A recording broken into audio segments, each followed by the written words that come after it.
সত্য যখন কল্পনার চেয়েও ভয়ঙ্কর হয় তখন যুক্তিও হার মেনে যায়।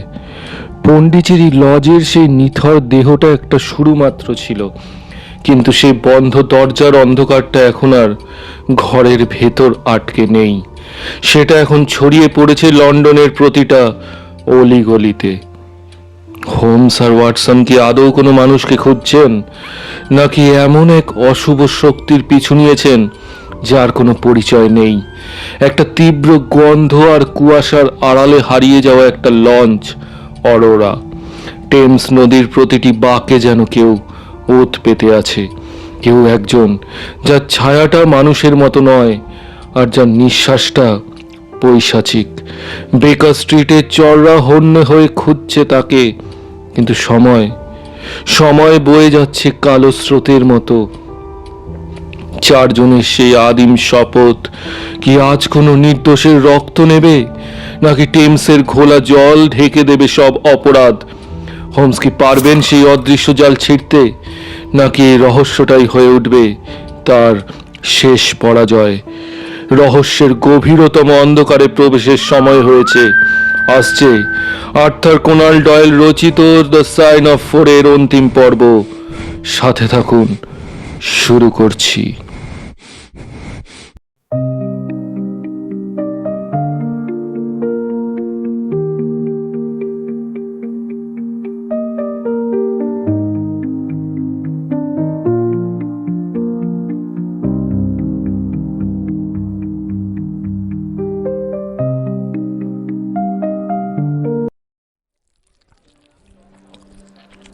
বেশ ফুর্তির মধ্যে শেষ হলো খাওয়া দাওয়া।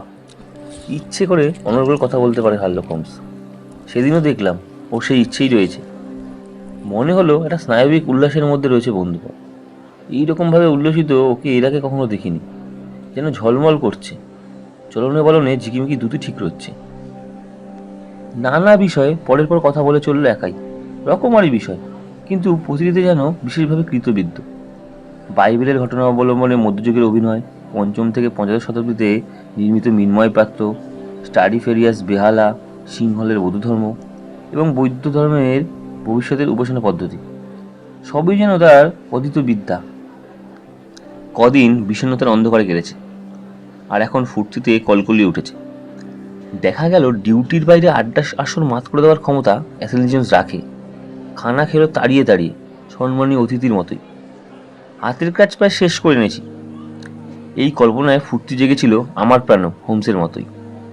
তিনজনের কেউ অবশ্য খাওয়ার সময় এ প্রসঙ্গ উত্থাপন করলাম না।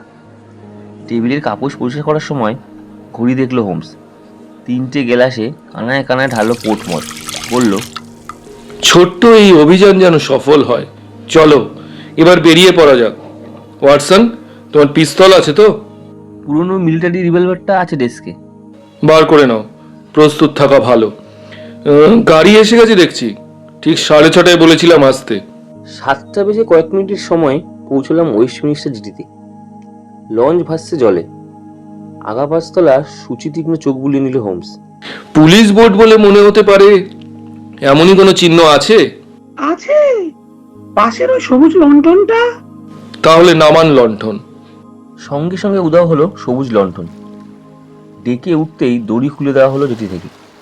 আমি, জোন্স আর হোমস বসলাম পিছনে। হাল ধরে রইল একজন লোক। একজন সামলাতে লাগলো ইঞ্জিন। দুজন কাঠকাঠা পুলিশ ইন্সপেক্টর রইল সামনে। জোন্স জিজ্ঞেস করলো, কোথায় যাব? জেকবসন্স ইয়ার্ডের উল্টো দিকে থামতে বলুন। লঞ্চটা বাস্তবিকই অত্যন্ত দ্রুতগামী। শটাশট পিছিয়ে পড়লো মাল বোঝাই গাদা বোটগুলো, যেন নরঞ্চরণ কিচ্ছু হয়ে ভাসছে জলে। একটা রিভার স্টিমারকে নক্ষত্র বেগে ওভারটেক করে আসার পর দৃষ্ট হাসি ফুটলো হোমসের ঠোঁটে। নদীর বুকে যে কোনো নৌকারই নাগাল ধরতে পারবো বলে মনে হচ্ছে। সবাইকে টেক্কা মারতে না পারলেও এই লঞ্চের সঙ্গে পাল্লা দেওয়ার মতো লঞ্চ এর তল্লাটে খুব কম আছে। অরোরার নাগাল ধরতেই হবে। লঞ্চটার সুনাম আছে সাংঘাতিক জোরে ছোটে। ওয়াটসন, মনে পড়ে বড় বাধা পেরিয়ে আসার পর ছোট্ট বাধায় হোঁচট খাওয়ায় কিরকম তিরিক্ষে হয়ে উঠেছিলাম? নিশ্চয়ই পড়ে। তখন কি করলাম তুমি দেখেছো? রাসায়নিক বিশ্লেষণে মন ডুবিয়ে দিলাম, মানে মনটাকে একটু বিশ্রাম দিলাম। এ দেশের বিখ্যাত একজন কূটনীতিবিদ একবার বলেছিলেন, কাজ পাল্টানোই হলো সেরা বিশ্রাম। এটাও তাই। হাইড্রোকার্বন দ্রবণীয় কিনা এই পরীক্ষায় তন্ময় হওয়ার পর হাইড্রোকার্বন যেই গুলে গেল, ফিরে এলাম সল্টো রহস্যে। গোড়া থেকে নতুন করে ভাবতে বসলাম পুরো ব্যাপারটা। নদীর এদিক ওদিকই খুঁজেছে আমার চরেরা, পায়নি কিছু। কোনো জেটিতেই দাঁড়িয়ে নেই অরোরা, লঞ্চ ফিরেও আসেনি নিজের জেটিতে। সূত্র মুছে ফেলবার উদ্দেশ্যে অমন একখানা লঞ্চকে তলা ফাঁসিয়ে ডুবিয়ে দেওয়া সম্ভব নয়। সব সম্ভাবনার ভরাডুবি হলে এছাড়া তার সম্ভাবনাও অবশ্য থাকে না। জোনাথন স্মল লোকটা ধরিবাজিতে চৌকস জানি, কিন্তু উঁচু দরের সূক্ষ্ম কৌশলেও যে পোক্ত হতে পারে তা কল্পনা করিনি। এই জিনিস উচ্চ শিক্ষা না থাকলে আসে না। ভেবে দেখলাম লন্ডনে সে বেশ কিছুদিন ছিল বলেই পন্ডিচেরি লজের খবর নিয়মিত জোগাড় করত। সুতরাং লন্ডন থেকে তার তল্পি তল্পা গুটোতে হলে কিছু সময় চাই, রাতারাতি অত ব্যবস্থা হয় না। আর কিছু না হলে দাড়িপাল্লায় সব সম্ভাবনা ওজন করলে পাল্লা ঝুঁকবে কিন্তু এই দিকেই। আমি বললাম, সম্ভাবনাটা কমজোরি। আমার তো মনে হয় গুপ্তধন উদ্ধারের অভিযানে বেরোনোর আগেই তল্পিতলা গুটিয়ে সে তৈরি হয়ে গিয়েছিল। আমার তা মনে হয় না। লন্ডনের এই গোপন বিষয়টি তার কাছে অমূল্য। এই ঘাঁটি ছেড়ে যাওয়ার মতো অনুকূল অবস্থা আসার আগেই ঘাঁটি ছেড়ে রাস্তায় গিয়ে দাঁড়ানোর মতো হঠকারিতা সে দেখাবে না। তবে আরেকটা সম্ভাবনার কথা ভেবে খটকা লাগে। জোনাথন স্মল নিশ্চয়ই বুঝেছিল মর্কট সঙ্গীটিকে যতই ওভারকোট দিয়ে মুড়িয়ে রাখুক না কেন, অদ্ভুতই চেহারা দেখলেই কানাঘুষো আরম্ভ হবে। এমনকি নরউড হত্যার মামলার সঙ্গে তাকে জড়িয়ে দেওয়াও বিচিত্র নয়। এইটুকু আজ করবার বুদ্ধি তার ঘটে আছে। ঘাঁটি থেকে বেরিয়েছিল অন্ধকারে গা ঢেকে। ঘাঁটিতে ফিরে আসার মতলবও ছিল নিশ্চয়ই ভোরের আলো ফোটবার আগে। মিসেস স্মিথের কথা অনুযায়ী ওরা লঞ্চ ছেড়েছে 3টের একটু পরেই। ঘণ্টাখানেকের মধ্যেই আলো উঠে যাওয়ার কথা, লোকজনও বেরিয়ে পড়ার কথা নদীতে। সুতরাং মনে মনে হিসাব করে দেখলাম বেশি দূর ওরা যায়নি, যেতে পারে না। টাকার জোরে স্মিথের মুখ বন্ধ করে শেষ চম্পট না দেওয়া পর্যন্ত ভাড়া করে রেখেছে তার লঞ্চ, এবং রত্ন পেটিকা নিয়ে তাড়াতাড়ি ফিরে এসেছে গোপন ঘাঁটিতে। দিন দুয়েক লুকিয়ে থেকে দেখবে খবরের কাগজে কি লেখালেখি হচ্ছে এবং আদৌ পুলিশ তাদের সন্দেহ করতে পেরেছে কিনা। তারপর সুযোগ বুঝে রাতের অন্ধকারে ঘা ঢেকে ব্রেভজেন্ড বা ডাউন্সে গিয়ে কোনো জাহাজ ধরবে। সেরকম ব্যবস্থাও নিশ্চয়ই হয়ে আছে আগে থেকে। সোজা যাবে আমেরিকা বা কলোনিতে। কিন্তু লঞ্চটা থাকবে কোথায়? ঘাটিতে নিয়ে যাওয়া তো সম্ভব নয়। তা ঠিক। মনে মনে তর্ক করে দেখলাম লঞ্চ যতই অদৃশ্য থাকুক না কেন, নিজেকে জোনাথন স্মল রূপে কল্পনা করলাম। ওই বুদ্ধি নিয়ে কি করতাম মনে মনে ভাবলাম। পুলিশ যদি পেছন নিয়ে থাকে, জেটিতে লঞ্চ দাঁড় করিয়ে রাখলে বা ঘাটে লঞ্চ ফিরিয়ে দিলে পুলিশের পক্ষে তার নাগাল ধরে ফেলা অনেক সহজ হবে। লঞ্চ তাহলে লুকোনো যায় কি করে? অথচ দরকার পড়লেই লঞ্চ পাওয়া যায় কিভাবে? আমি হলে কি করতাম? ভাবতে ভাবতে দেখলাম পথ একটাই। নৌকা যারা বানায় বা সারায়, মেরামতের অছিলায় লঞ্চখানা তাদের জিম্মায় সঁপে দেওয়া। লঞ্চ তখন চালান হয়ে যাবে মেরামতি শেড বা ইয়ার্ডে। থাকবে চোখের আড়ালে, কিন্তু চাওয়া মাত্র পাওয়া যাবে কয়েক ঘন্টার নোটিশে। সোজা ব্যাপার। এই ধরনের সোজা ব্যাপারগুলোই সবচেয়ে বেশি চোখ এড়ায়। যাই হোক, ঠিক করলাম ব্যাপারটা বাজিয়ে দেখব। সঙ্গে সঙ্গে বেরিয়ে পড়লাম নিরীহ নাবিকের এই ছদ্মবেশে। খোঁজ নিলাম নদীর দুপারের সবকটা নৌকো কারখানায়। খালি হাতে ফিরলাম 15টা ইয়ার্ড থেকে, কিন্তু 16 নম্বর ইয়ার্ডে মানে জেকবসনের ইয়ার্ডে ঢুকে খবর পেলাম কেটো পাওয়াওয়ালা একটা লোক 2 দিন আগে সামান্য মেরামতির জন্য অরোরা লঞ্চকে রেখে গেছে এখানে। ফোরম্যান বলল হাল মেরামত করতে বলেছে বটে, কিন্তু তেমন কোনো গোলমাল নেই হালে। ওই তো রয়েছে অরোরা, লাল পটি দুপাশে। ঠিক সেই মুহূর্তে কে হলো জানো? মর্ডেকাই স্মিথ, যাকে খুঁজে খুঁজে হয়রান আমার চরেরা। মদে চুরচুর অবস্থা। আমি চিনতাম না স্মিথকে, কিন্তু নিজে থেকেই বাজখাই গলায় নিজের নাম আর লঞ্চের নাম জাহির করে বলল, আজকে রাত 8টার সময় লঞ্চাই। সময়টা খেয়াল থাকে জানো? রাত 8টা। তারপর 1 মিনিটও দেরি সইবে না ভদ্রলোক। স্মিথকে যে টাকায় ডুবিয়ে রাখা হয়েছে তাও শিলিং ছড়ানো দেখেই বুঝলাম। টাকা ঝনঝন করছে পকেটে, একে ওকে হাতে গুজে দিচ্ছে খুচরো। পেছন পেছন গেলাম কিছু দূর। সুরিখানায় ঢুকলো স্মিথ। ফিরে এলাম ইয়ার্ডে। আবার এক ছোকরা চরের সঙ্গে দেখা হয়ে যেতে তাকে দাঁড় করিয়ে রাখলাম লঞ্চের উপর নজর রাখার জন্য। লঞ্চ স্টার্ট দিলেই নদীর পাড়ে দাঁড়িয়ে রুমাল নাড়তে বলে এসেছি। আমরা নদীর মাঝামাঝি থাকবো। এর পরেও যদি রত্নবেটিকা সমেত দুশ্মন গ্রেপ্তার করতে না পারি তো অবাক হতে হবে বই কি। ঠিক লোকের পেছনে চলেছেন কিনা তা জানি না, তবে ব্যবস্থাটা করেছেন ভালো। কিন্তু আমি যদি ব্যবস্থার মালিক হতাম, জ্যাকবসনের কারখানায় পুলিশ বাহিনী ঢুকিয়ে দিতাম, হারামজাদারা এলেই গ্রেপ্তার করতাম। এবং সেটা কখনোই সম্ভব হতো না। অসম্ভব ধরিবাজি স্মল লোকটা আগে বাগে চর পাঠিয়ে খোঁজ নিত পথ পরিষ্কার কিনা। সন্দেহ জাগলেই ঘাপটি মেরে থাকতো ঘাটিতে আরো 1 সপ্তাহ। আমি বললাম, কিন্তু মর্ডেকাই স্মিথের পিছন পিছন গিয়ে ওদের লুকিয়ে থাকার জায়গাটা দেখে আসা উচিত ছিল তোমার। তাতে নষ্টই হতো সারাদিনটা। আমার দৃঢ় বিশ্বাস রহস্যময় 2 যাত্রীর গোপন ঘাটির ঠিকানা মর্দেকাই স্মিথও জানে না। মদ আর টাকা পেলেই খুশি, এত প্রশ্ন করতেই বা যাবে কেন? কখন কি করতে হবে স্মিথের কাছে সে খবর পাঠিয়ে দেয় দুশ্মন, ব্যাস, তার বেশি নয়। না হে, সব দিক ভেবেই বলছি এটাই সেরা উপায়। কথা বলতে বলতে একটার পর একটা সেতু পেরিয়ে এসেছি উল্কা বেগে। সুদীর্ঘ সেতুমালা এখন পিছনে।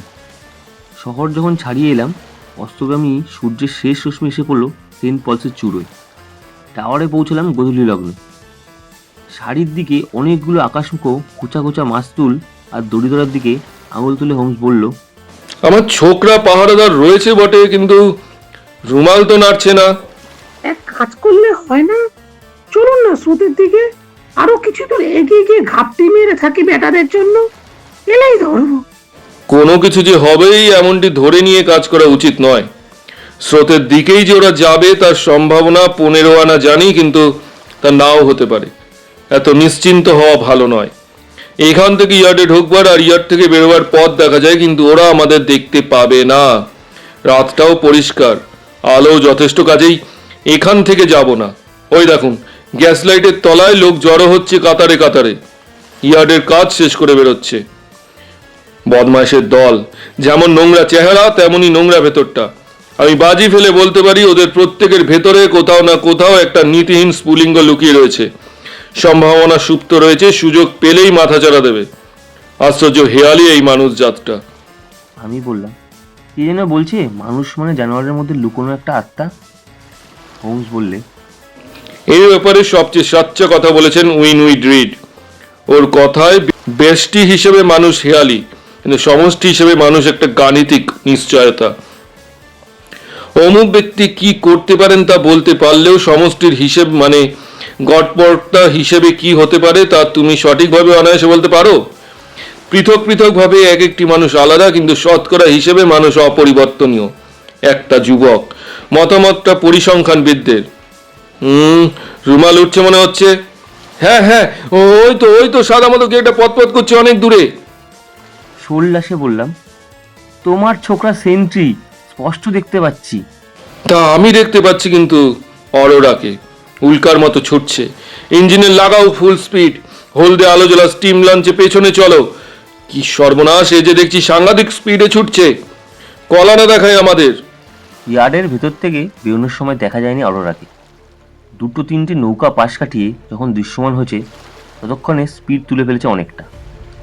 ভয়ঙ্কর গতিবেগের স্রোতের অনুকূলে তীর ঘেঁষে ছুটে চলল জল তোলপাড় করে। মুখ কালো হয়ে গেল জোনসের।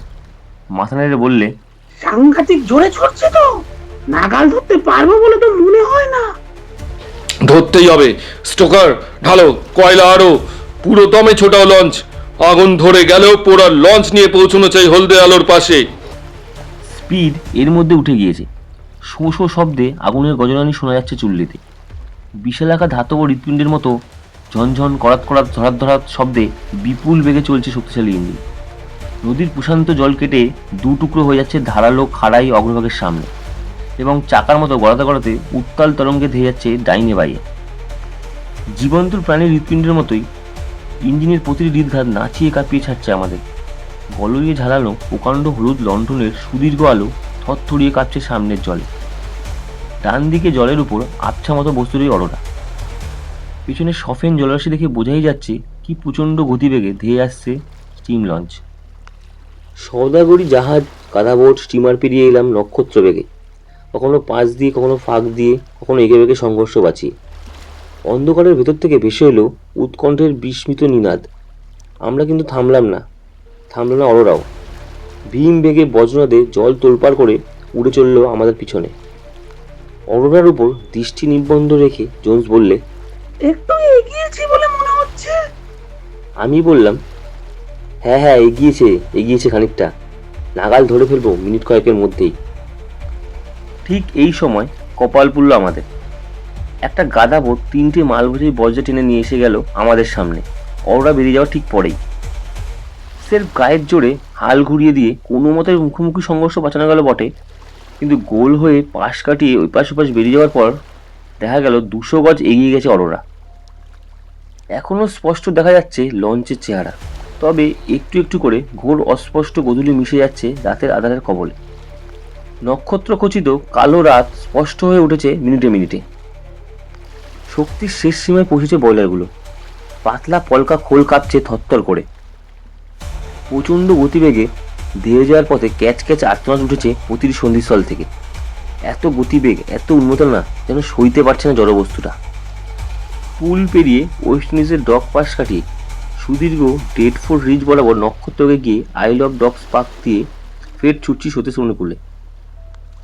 সামনেই সেই অস্পষ্ট ধোঁয়াটে বস্তুটা একটু একটু করে স্পষ্ট হয়ে উঠেছে। চিমচা মরোরাকে পরিষ্কার দেখা যাচ্ছে। সার্চ লাইট ঘুরিয়ে সামনের লঞ্চের উপর ফেলল জোন্স। ডেকের মূর্তিগুলোকে দেখা গেল স্পষ্ট। লঞ্চের পিছনে উবু হয়ে বসে একটা লোক, দু হাঁটুর মাঝে কালো মতো একটা জিনিসের মধ্যে ঝুঁকে রয়েছে। নিউ ফাউন্ডল্যান্ড কুকুরের মতন কালো মতো কি যেন একটা পড়ে রয়েছে পাশে।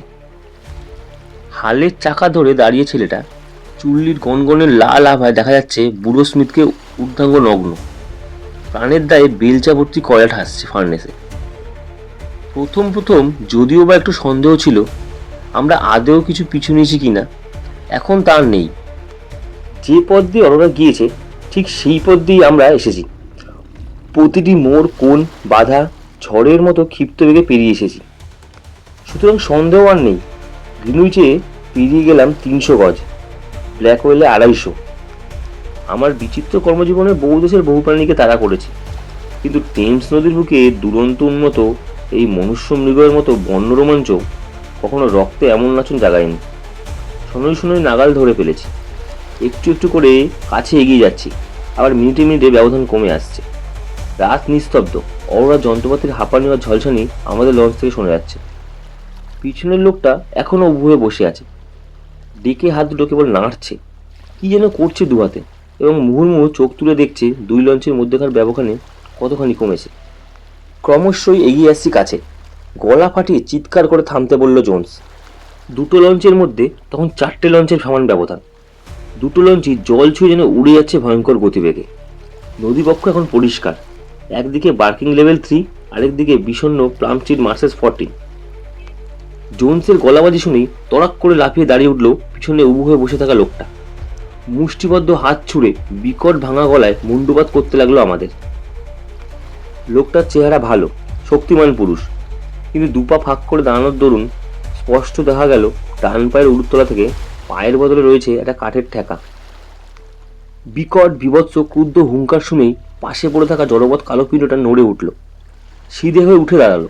একটা ক্ষুদে লোক, জীবনে এত বেটে মানুষ আমি দেখিনি। মাথাটা প্রকাণ্ড, বিড়ব আকারে, কালো চুলের বিপল জটায় তা আরও ভয়ঙ্কর। হোমস রিভলভার বার করে ফেলেছে এর মধ্যেই। পরপর বিভৎস বিকট প্রাণীটাকে দেখে আমিও তড়িঘড়ি বার করলাম আমার রিভলভার। কালো মতো অলস্টার বা কম্বলে আবৃত থাকার দরুন শুধু মুখ দেখা যাচ্ছে প্রাণীটার, এবং সেই মুখ এমনই করাল কুটির যে একবার দেখলে ঘুম উড়ে যায় চোখের পাতা থেকে। মানুষের মুখে নিষ্ঠুরতা আর পাশবিকতা যে এভাবে ফুটে উঠতে পারে জানা ছিল না আমার। ছোট্ট দু চোখ জ্বলছে ঘোর আলোয়, নরঙ্গের স্ফুলিঙ্গ বুঝি একেই বলে। জিঘাংশে সংকীর্ণ 10টার উপর থেকে গুটিয়ে সরে গেছে মোটা ঠোঁট, এবং খটাখট শব্দে দাঁতের মাড়ি বাজিয়ে অর্ধেক নর অর্ধেক সাপদের মতো দাঁত খিচুচ্ছে আমাদের প্রাণে চেয়ে।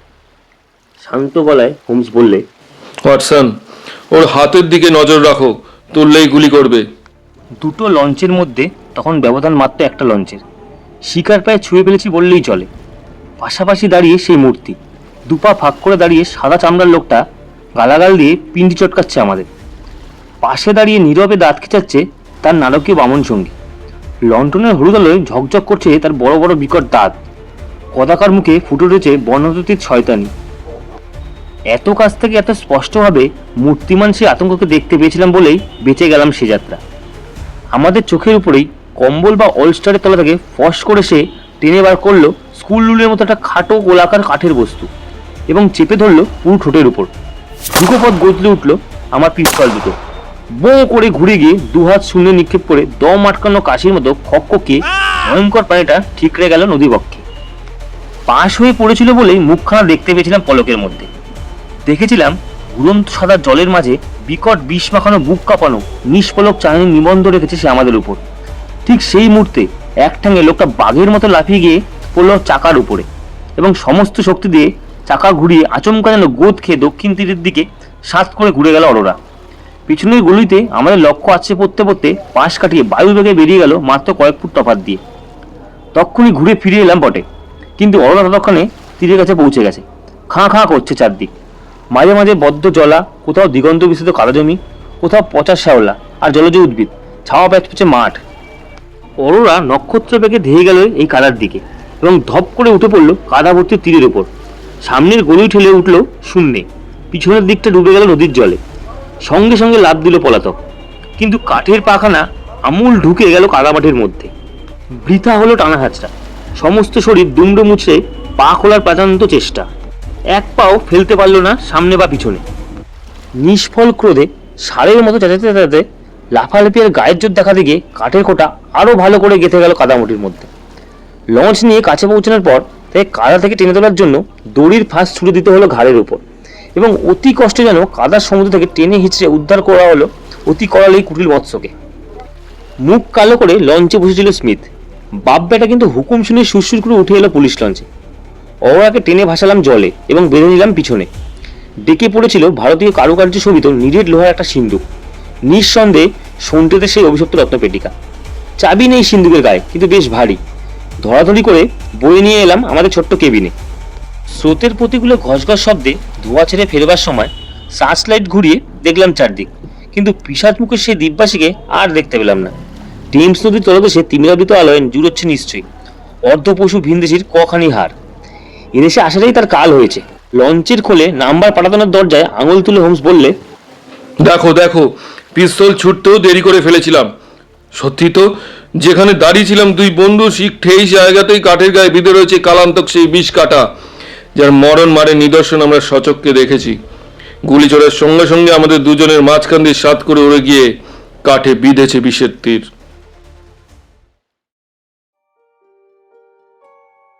কেবিনের মধ্যে বসে রইল আমাদের কয়েদি। সামনে রইল লোহার বাক্স, যে বাক্স লালসায় সে এত কুকাণ্ড করেছে এবং এতদিন ধরে অপেক্ষা করে থেকেছে। লোকটা আগা করা রোদে পোড়া, দুর্দান্ত এবং বেপরোয়া। মুখখানা যেন শক্ত লালচে মেহগনি কাঠে খোদাই করা তৈরি। অসংখ্য বলিরেখায় জর্জরিত সেই মুখ দেখলেই বোঝা যায় দীর্ঘদিন খোলা হায়ের প্রকৃতির মধ্যে রোদ জলে বন্য জীবন কাটিয়েছে। দাঁড়িয়ে থাকা থুতনির গড়নটাও অদ্ভুত। সংকল্প সাধনে অটল চরিত্রের লক্ষ্য থেকে বিচ্যুত করার শক্তি কারণ নেই। বয়স 50-এর ধারে কাছে, কেননা ঘনকৃষ্ণ ঢেউখানার চুলের মধ্যে উকি দিচ্ছে অগন্তি সাদা রেখা। এমনিতে মুখটা বদ নয়, কিন্তু রেগে গেলে যে অন্য মানুষ, তা ওই কোয়ার থুতনি আর ভুরু দেখলেই অনুমান করা যায়। তখন মুখের চেহারা কতখানি ভয়ঙ্কর উঠতে পারে তা সচক্ষে দেখেছিল দেবককে। হাত করা বদ্ধ দুহাত কোলে রেখে বুকের উপর মাথা ঝুলিয়ে চুপ করে বসে থাকলেও তীক্ষ্ণ ফুলিঙ্গময় চোখ জোড়া অনিমেষে চেয়ে আছে এত কুকর্মের নিমিত্ত লৌহ পেটিকার পানে। আমার কিন্তু মনে হলো লোকটার আড়ষ্ট দৃঢ় মুখভাবে রাগের বদলে দুঃখ বেশি পরিস্ফুট। একবার শুধু চাইলো আমার পানে। ঝিকমিক চোখে দেখলাম কৌতুক জাতীয় ভাবে স্ফুরণ। চুরুট ধরিয়ে হোমস বলল, জোনাথন স্মল, শেষটা এরকম হওয়ার জন্য আমি দুঃখিত। আমিও জানি আমি আর পার পাবো না।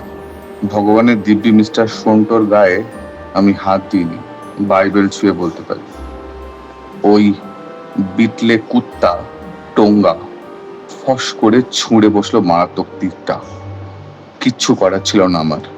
আমি বলিও নি তীর ছুটতে। আত্মীয় মরলে যেরকম বুক ভেঙে যায় সেই রকম কষ্ট হয়েছিল। দড়ি দিয়ে বেধড়ক পিটিয়েছিলাম বিটলেকে, পামনটা একটা। কিন্তু যখন যা হবার হয়ে গেছে।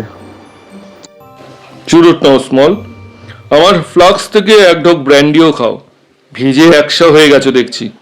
এবার বলো তো, মিস্টার শোল্টোর মতো প্রমাণ সাইজের মানুষকে কাবু করে ফেলবে তোমার ওই বিটকেল কালো বন্ধুর মতো দুর্বল বেটে মানুষ দড়ি বেয়ে ওপরে ওঠার সময় এই বিশ্বাসটা তোমার মধ্যে ছিল কেন?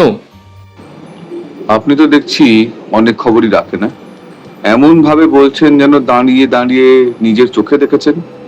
আসলে আমি ভেবেছিলাম ঘর ফাঁকা থাকবে, বাড়ির কার কি অভ্যেস সব নখদর্পণে ছিল বলেই জানতাম। ও সময় মিস্টার শোল্টো নিচের তলায় খেতে যান। লুকোছাপার ধার দিয়ে যাব না স্যার, সব খুলে বলছি। প্রাণ বাঁচাতে গেলে এখন সত্যি বলা ছাড়া আর তো পথ নেই না। মিস্টার শোল্টোর বদলে বুড়ো মেজর খুন হলে একটুও অনুশোচনা হতো না। এই সিগার খাওয়ার মতোই ভাবনাটাকে ফুঁকে উড়িয়ে দিতাম। কিন্তু কি কপাল দেখুন, যার সঙ্গে কোনো ঝগড়া নেই সেই ভদ্রলোকের খুনের ব্যাপারে জড়িয়ে পড়লাম আমি। তোমাকে খুনের দায় জড়াবে মিস্টার অ্যাথেলনি জোন্স। আমার ঘরে উনি তোমাকে নিয়ে আসবেন, তখন যা জানো সব খুলে বললে আমি লিখে নেব। মন খুলে যদি সব বলো তোমার উপকারে আসতে পারি। বিষটায় যে চোখের নিমেষে মানুষ মরে আমি তা প্রমাণ করতে পারবো। এত তাড়াতাড়ি মরে যে তুমি ঘরে ঢোকবার আগেই শেষ হয়ে গিয়েছিল মিস্টার শোল্টো। ঠিক বলেছেন স্যার, জীবনে ওই রকম চমকায়নি। জানলা দিয়ে ভেতরে ঢুকেই দেখি ঘাড় কাত করে দাঁত খিচিয়ে আমার দিকে চেয়ে আছে। পা থেকে মাথা পর্যন্ত কেঁপে উঠেছিল সেই দৃশ্য দেখে। মারতে মারতে টঙ্গাকে আধমরা করে ফেলতাম, পাঁচর পাঁচর করে পালিয়ে গেল বলে। গদা আর কিছু কাঁটা ফেলে গিয়েছিল সেই জন্যই, আমাকে পরে বলেছিল। সেই জন্যই মনে হয় আমার পেছন ধরতে সুবিধা হয়েছিল আপনার। কিন্তু কি করে যে পেছন পেছন এলেন এটাই ভেবে পাচ্ছি না। তার জন্যে আপনার উপর আমার রাগ নেই, তবে ভাগ্যের কি পরিহাস দেখুন, 5 লক্ষ পাউন্ডের মালিক হয়েও জীবনে অর্ধেক কাটালাম আন্দামান সাগরের ঢেউ ভাঙার পাথর বসিয়ে, বাকি অর্ধেক কাটাবো ডারমুট জেলের নর্দমা খুঁড়ে। সদাগর আহমেদকে যেদিন থেকে দেখেছি আর আগ্রা মণিমুক্ত নাক গলিয়েছি, সেদিন থেকে অভিশাপ নেমেছে আমার জীবনে। অভিশাপ থেকে নিষ্কৃতি পায়নি মণিমুক্তর আসল মালিকও, তাকে মরতে হয়েছে খুনের দায়। আতঙ্ক আর অপরাধ বোধে ভুগে মরতে হয়েছে মেজর শোল্টোকে। আর আমাকে সারা জীবন বেঁচে মরে থাকতে হবে স্রেফ গোলামগিরি করে। ঠিক এই সময় ছোট্ট কেবিনের মুখ আর কাজগুলি অ্যাথেলনি জোন্স বলল, বাহ, চমৎকার ফ্যামিলি পার্টি জমেছে দেখছি। হোমস, আমাকে ফ্লাক্সটা দিন, এক ঢোক খাই। কৃতিত্ব আমাদের সকলেরই, অভিনন্দন সকলের প্রাপ্য।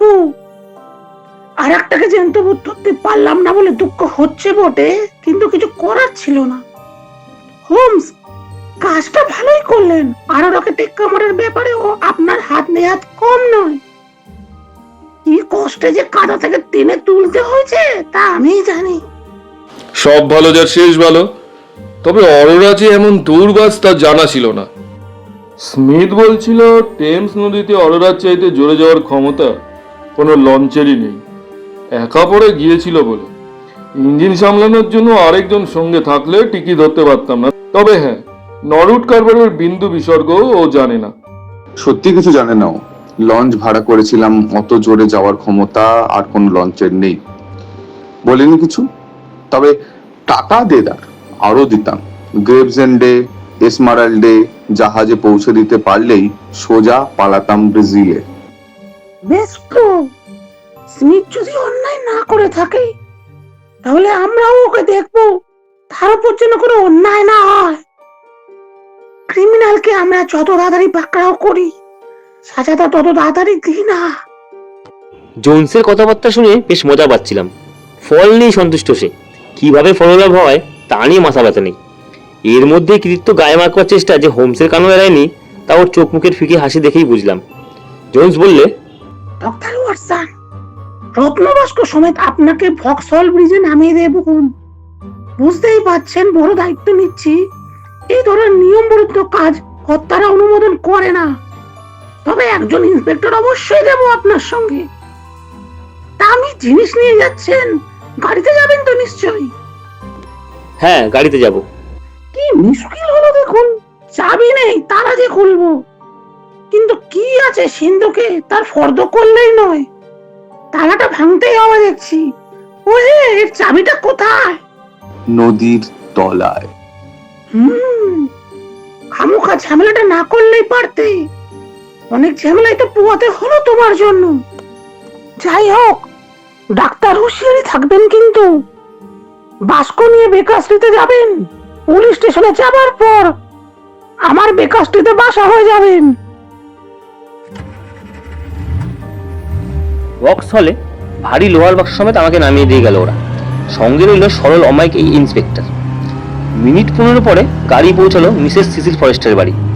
এত রাতে বাড়িতে লোকের আগমন দেখে অবাক হলো পরিচারক। মিসেস সিসিল ফরেস্টার সন্ধ্যে নাগাদ বেরিয়েছে, ফিরতে খুব রাত হতে পারে।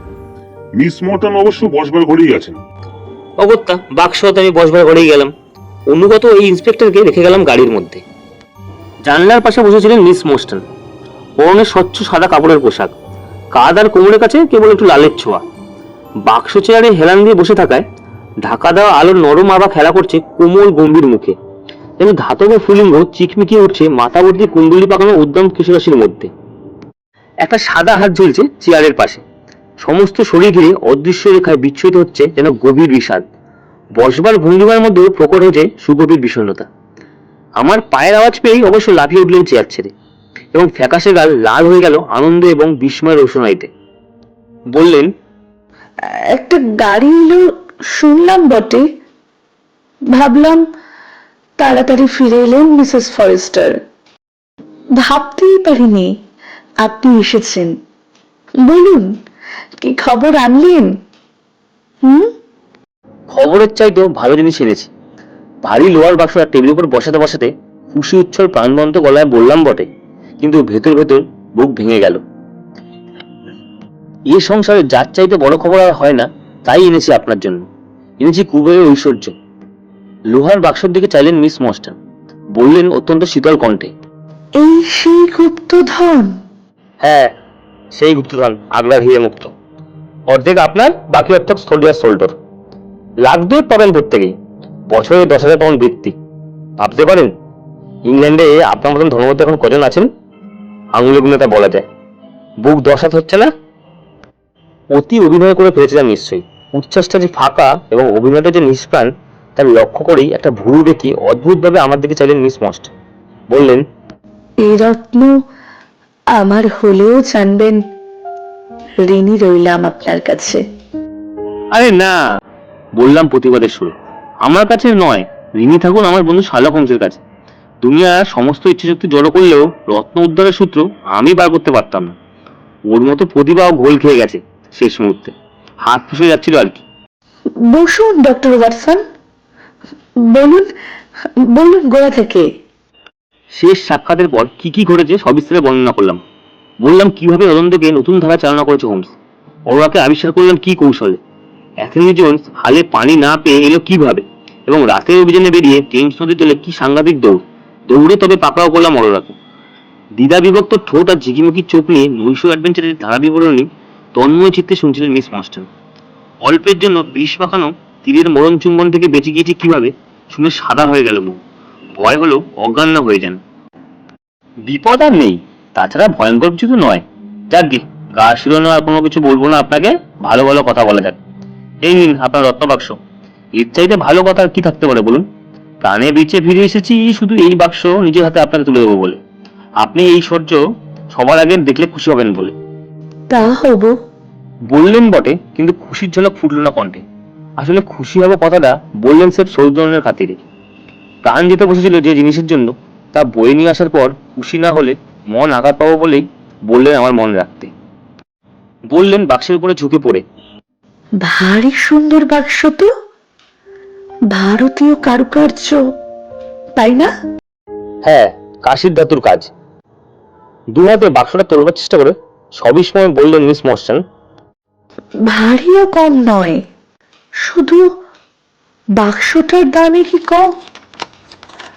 চাবি কোথায়? টেমসের জলে ছুঁড়ে ফেলে দিয়েছে স্মল। মিসেস ফরেস্টারের চুল্লি খুঁচানোর ডান্ডাটা বড় মানি। উপবিষ্ট মধ্যবর্তী খোদাই করা ভারী মোটা আলতারাপ লাগানো ছিল সিন্ধুকের সামনে। লোহার ডান্ডা ঢুকিয়ে চাল মারলাম, খটাং করে উপরে বেরিয়ে এলো আলতারাপ। কম্পিত আঙুলে তুলে ফেললাম ডালা। চমকত চিত্তে ফ্যাল ফ্যাল করে দুজনে তাকিয়ে রইলাম বাক্সের গর্ভে। বাক্স একেবারেই শূন্য। লোহার কারুকার্য করা চাদরটা 1 ইঞ্চি 2/3 পুরু। আগাগোড়া এই চাদরে মোড়া বলেই বাক্স এত ভারী। খুব দামি জিনিস বইবার উপযুক্ত করেই মজবুত, নিরেট ভাবে তৈরি বাক্স, অথচ এক রত্তি সোনা বা হিরে মানুকে নেই ভেতরে। একদম খালি, বিলকুল শূন্য গর্ভ। শান্ত কণ্ঠে বললেন মিস মস্টান। রত্ন উধাও। কথাটা শুনলাম, মানেটা বুঝলাম, এবং যেন একটা বিস্মরী পাথর বুক থেকে নেমে গেল। অলক্ষণী এই আগ্রা ঐশ্বর্যে যে বোঝা হয়ে মুছে রেখেছিল আমাকে, বোঝা নেমে যাওয়ার আগে পর্যন্ত তো এইভাবে মর্মে উপলব্ধি করতে পারিনি।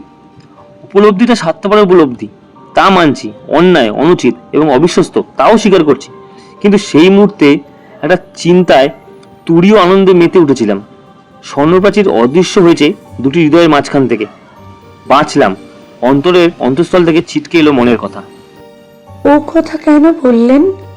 তোমাকে আবার আমার নাগালের মধ্যে ফিরে পেলাম বলে, তোমাকে সত্যি ভালোবাসি বলে, পুরুষ নারীকে যেভাবে হৃদয় দেয় সেভাবে আমিও তোমাকে হৃদয় দিয়েছি বলে, এই ঐশ্বর্য ওই কথা বলার পথ বন্ধ রেখেছিল বলে। দুহাতে মেরির হাত তুলে নিয়ে বললাম আমি।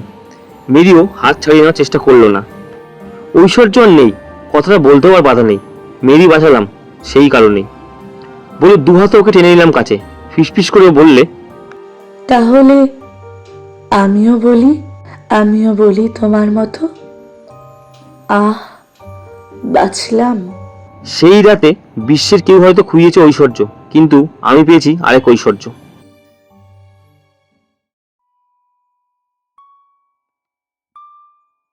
গাড়িতে উপবিষ্ট ইন্সপেক্টরের ধৈর্য আছে বলে বেশ কিছুক্ষণ পরে ফিরে আসার পরেও দেখলাম বসে আছে চুপটি করে।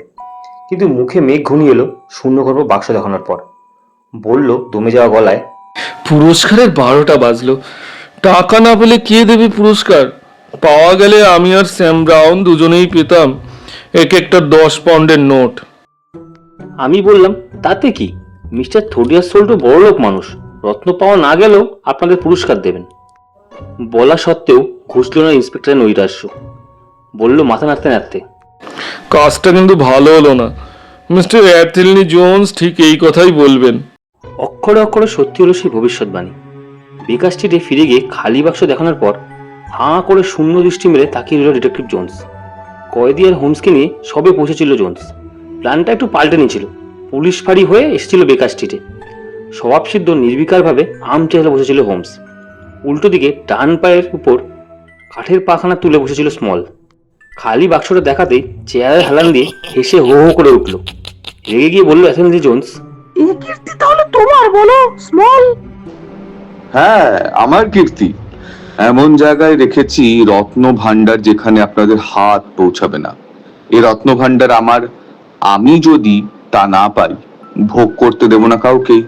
শুনুন মশাইরা, শুনে রাখুন, ঐশ্বর্য ভোগ করার অধিকার আছে শুধু 4 জনের, আমার আর আন্দামান কারাগারের 3 আসামির। আর কারণ নেই। আমি যা করেছি এদের তরফেই করেছি, আমার জন্যও করেছি। 4-এর সংকেত গোড়া থেকেই ছিল, এখনো আছে।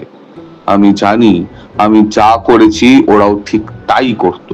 বিপুল এই সম্পদ সোল্টো বা মর্স্টানের বংশধরের ভোগে দেওয়ার চাইতে টেমসের জলে ছুঁড়ে ফেলে দেওয়া ভালো। ওদের বড়লোক করার জন্যে আখমেটের সর্বনাশ করিনি আমরা। বামন টোঙ্গা যেখানে সিন্ধুকের চাবি, সেখানে সিন্ধুক ভর্তি হিরে মানিকও পাবেন না সেখানে।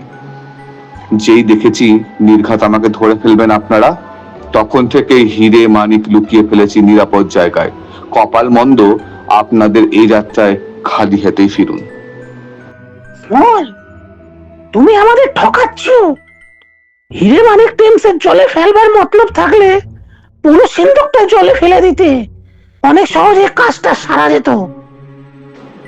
এবং অনেক সহজেই তা ফের জল থেকে তুলে আনা যেত। আমার পিছনে আর বুদ্ধি যার আছে, টেমসের তলা থেকে সিন্ধুক তুলে আনার বুদ্ধিও তার আছে, কিন্তু এখন আর তা সম্ভব নয়। 5 মাইলের ওপর ছড়ানো রয়েছে 1 বাক্স হিরে মানিক, আর খোঁজা সম্ভব নয়। বুক ভেঙে গেছে মুঠো মুঠো হিরে মুক্ত ছড়াতে, কিন্তু এছাড়ার পথ ছিল না। যে মুহূর্তে দেখছি তীরের মতো এসে নাগাল ধরে ফেলছেন, সেই মুহূর্তে মনস্থির করেছি। কিন্তু এখন আর দুঃখ নেই। জীবনে অনেক উত্থান পতনের মধ্যে দিয়ে গিয়েছি, কিন্তু কৃতকর্মের জন্য কখনো পস্তাইনি। স্মল, ব্যাপারটা খুবই গুরুতর। আদালতকে এভাবে বোকা না বানিয়ে যদি সাহায্য করতে, আখেরে তোমারই লাভ হতো। অল্পের ওপর দিয়ে বেঁচে যেতে তুমি। আদালত, আদালতের মহিমা খুব জানা আছে। এই ঐশ্বর্য যদি আমাদের ভোগে না লাগে, তবে আর কার ভোগে লাগবে শুনি? রোজগার না করে একদল ভোগ করবে, এই তো আপনাদের আদালতের রায়, তাই না? নিজের হাতে রোজগার করা ঐশ্বর্য তুলে দেবো অপরের হাতে? এই ঐশ্বর্য আমার রোজগার করা কিভাবে করেছি শুনবেন? 20 বছর কাটিয়েছি এমন এক জলাভূমিতে, জ্বরের কবল থেকে, যেখানে কারো নিষ্কৃতি নেই। সারাদিন হাড় ভাঙা খেটেছি, গরান গাছের তলায় সারা রাত শেকলে বাধা থেকেছি, অতি নোংরা কদর্য কুড়ে ঘরে মশার কামড়ে ছটফট করেছি, কালা জ্বরের আক্রমণে কেঁপেছি, মরেছি, কালামুখ পাষণ্ড পুলিশের অকথ্য অত্যাচারে মৃত্যু সেও মনে করেছি। জানেন তো, সাদা মানুষদের লাথি আর যন্ত্রণা কি বিকট উল্লাস পায় এ ভিতকেলে কালো পুলিশরা। আগ্রার ঐশ্বর্য মুঠোয় এনেছি এইভাবে, আর আপনি কিনা আমাদের আদালতের মহিমা শোনাতে এসেছেন কেন? না, এই ঐশ্বর্য যারা রোজগার করেনি তাদের খপ্পরে তুলে দেওয়ার জন্য কল্পনা করতে পারি না। কি দাম দিয়েছে ভাবুন ঐশ্বর্য রোজগার করতে? সে কি অন্যের হাতে তুলে দেওয়ার জন্য, অন্যের ভোগে লাগানোর জন্য? আমি জেলখানায় দিন শেষ করব, আর একজন আমার টাকা নিয়ে রাজার হালে প্রাসাদে বসে ফুর্তি করবে? এর চাইতে বরং টোঙার বিষ মাখানো তীর চামড়ায় ফুটে মরতে আমি রাজি আছি। সুখ দুঃখের উদাসীনতার বৈরাগ্য মুখোশ খসে পড়েছে স্মলের মুখ থেকে। কথাগুলো বলে গেল ঝড়ের মতন, যেন মন্ত্র প্রবঞ্জন হাহাকার রবে উড়ে এলো জ্বালাময় কথার মধ্যে দিয়ে। ভাটার মতো জ্বলতে লাগলো দুই চোখ, কর্কর শব্দে কাঁপতে লাগলো হাতের হাত করা। মেজর শেল্টো কেন ভয়ে আত্মনা হয়ে গেছিলেন এখন তা হাড়ে হাড়ে বুঝলাম। ওই চেহারা, ওই ক্রোধ, ওই আত্যন্তিক আবেগ নিয়ে নেকড়ের মতো স্মল তাড়া করেছে তাকে। খবর পেয়ে নিঃশেষ হয়ে এসেছিল তার জীবন শক্তির। আতঙ্ক যার অমূলক নয়, ভয়টা ভিত্তিহীন নয়। শান্তভাবে হোমস বললে, তুমি কিন্তু একটা কথা ভুলে যাচ্ছ। এখনো পর্যন্ত তোমার কাহিনী আমি শুনিনি, কি হয়েছে তাও জানি না। কাজে তোমার উপর কতখানি অন্যায় হয়েছে সে বিচার করাও মুশকিল।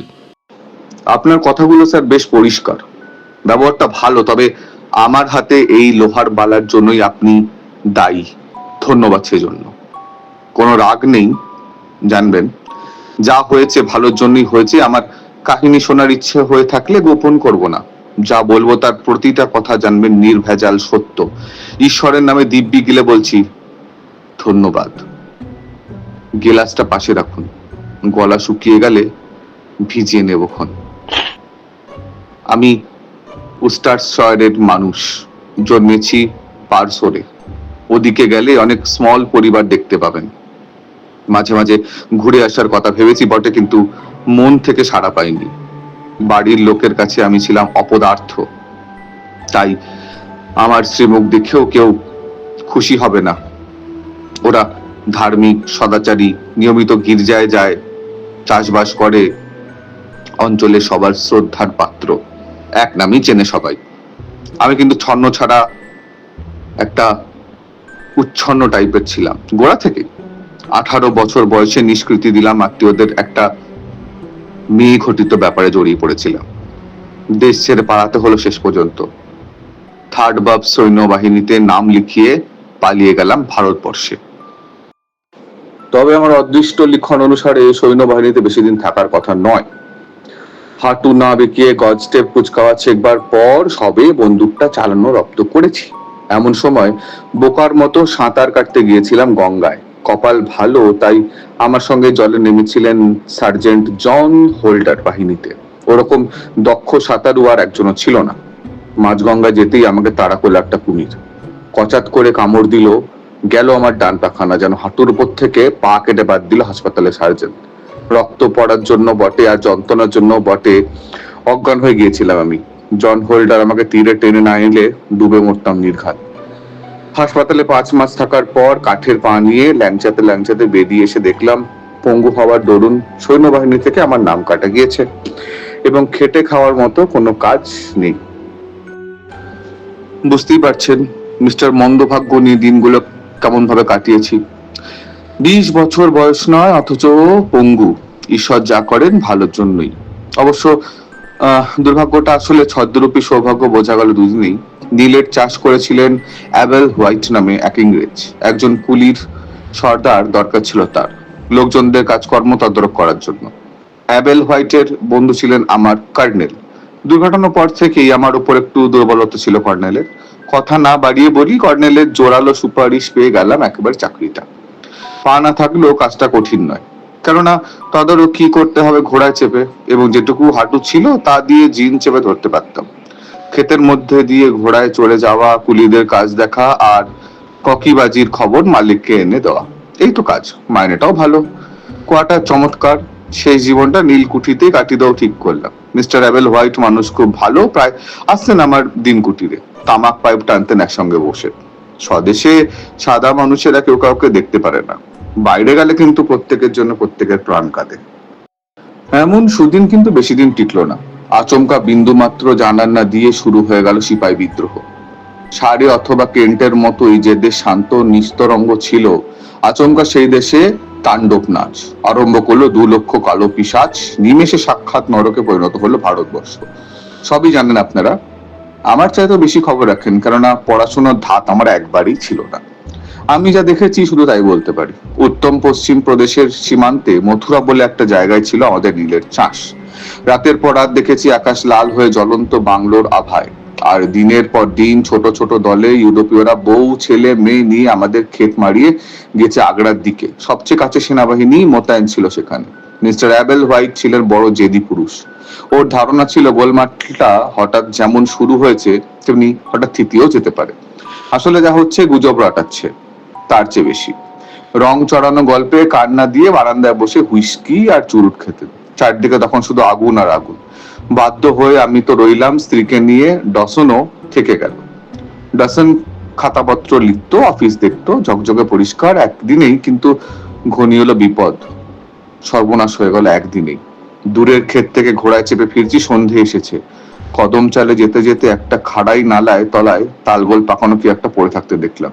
কাছে গিয়ে দেখি দর্শনের স্ত্রী। রক্তহীন হয়ে গেল। মৃতদেহের অবস্থা দেখে ছুরি দিয়ে ফালা ফালা করে মারার পর নালার মধ্যে ফেলে খুবলে খুবলে খেয়েছে লেড়ি কুত্তাগুলার শিয়ালে। কিন্তু দূরে রাস্তার ওপর ডসন নিজে, হাতে একটা রিভলভার, গুলি নেই, কিন্তু সামনে ধরাশায়ী 4 জন সিপাহী।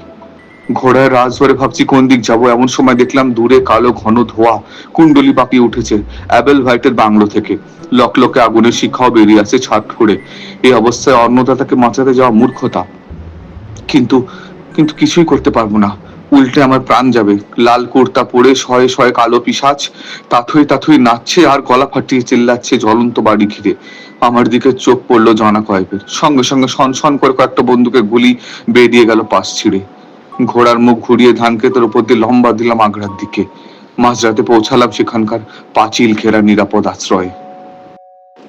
দেখা গেল নিরাপত্তা সেখানেও বিশেষ নেই। চাক ভাঙা মৌমাছির মতো পাগলা হয়ে গিয়েছে সারা দেশ। ইংরেজরা দল বেঁধে এক এক জায়গায় জড়ো হয়ে সে বন্দুকের জোরে ঠেকিয়ে রেখেছে বিদ্রোহীদের। বন্দুকের জোর সেখানে নেই, সেখানে অসহায় ভাবে দলে দলে পালাচ্ছে। 10 লক্ষের বিরুদ্ধে কয়েকশো লোক যেন কিছুই নয়।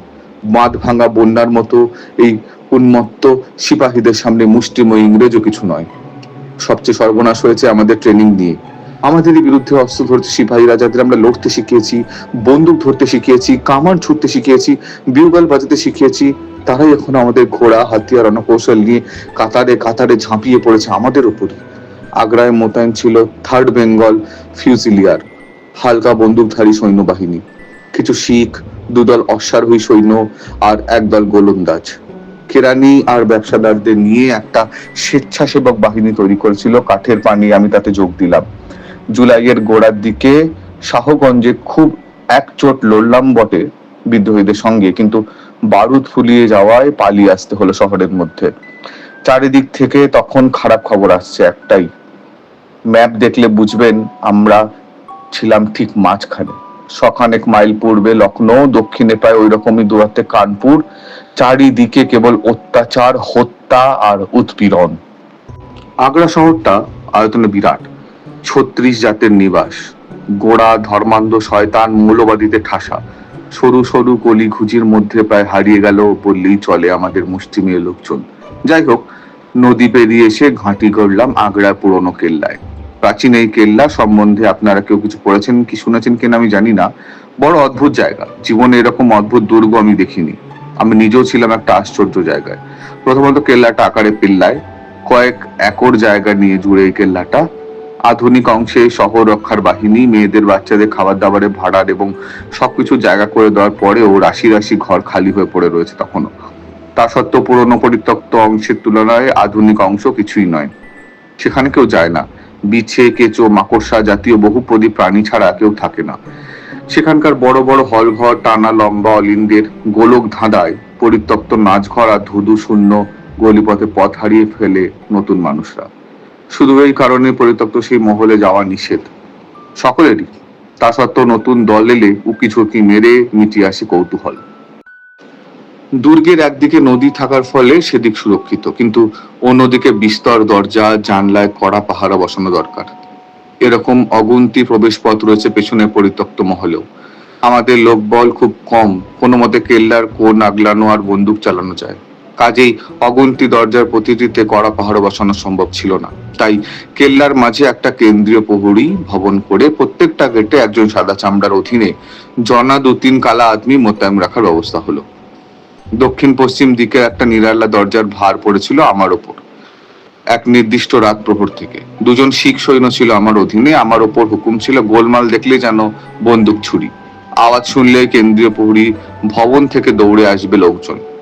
যেখানে ছিলাম প্রহরী ভবন সেখান থেকে 200 গজ দূরে, এবং এই 200 গজের মধ্যে এত বেশি গলি ঘুজির গোলক ধাঁধা যে সত্যি আক্রমণ আরম্ভ হয়ে গেলে বন্দুক ছোড়া সত্ত্বেও সময় মতো সাহায্য এসে পৌঁছবে কিনা সন্দেহ আছে। এক তো একখানা পানি, তার উপর সেনাবাহিনীতে আনকোড়া। কাজে এই ছোট্ট দলের অধিনায়ক হতে পেরে বুকটা 10 হাত হয়ে উঠল। দুরাত পাহারা দিলাম পাঞ্জাবিদের নিয়ে।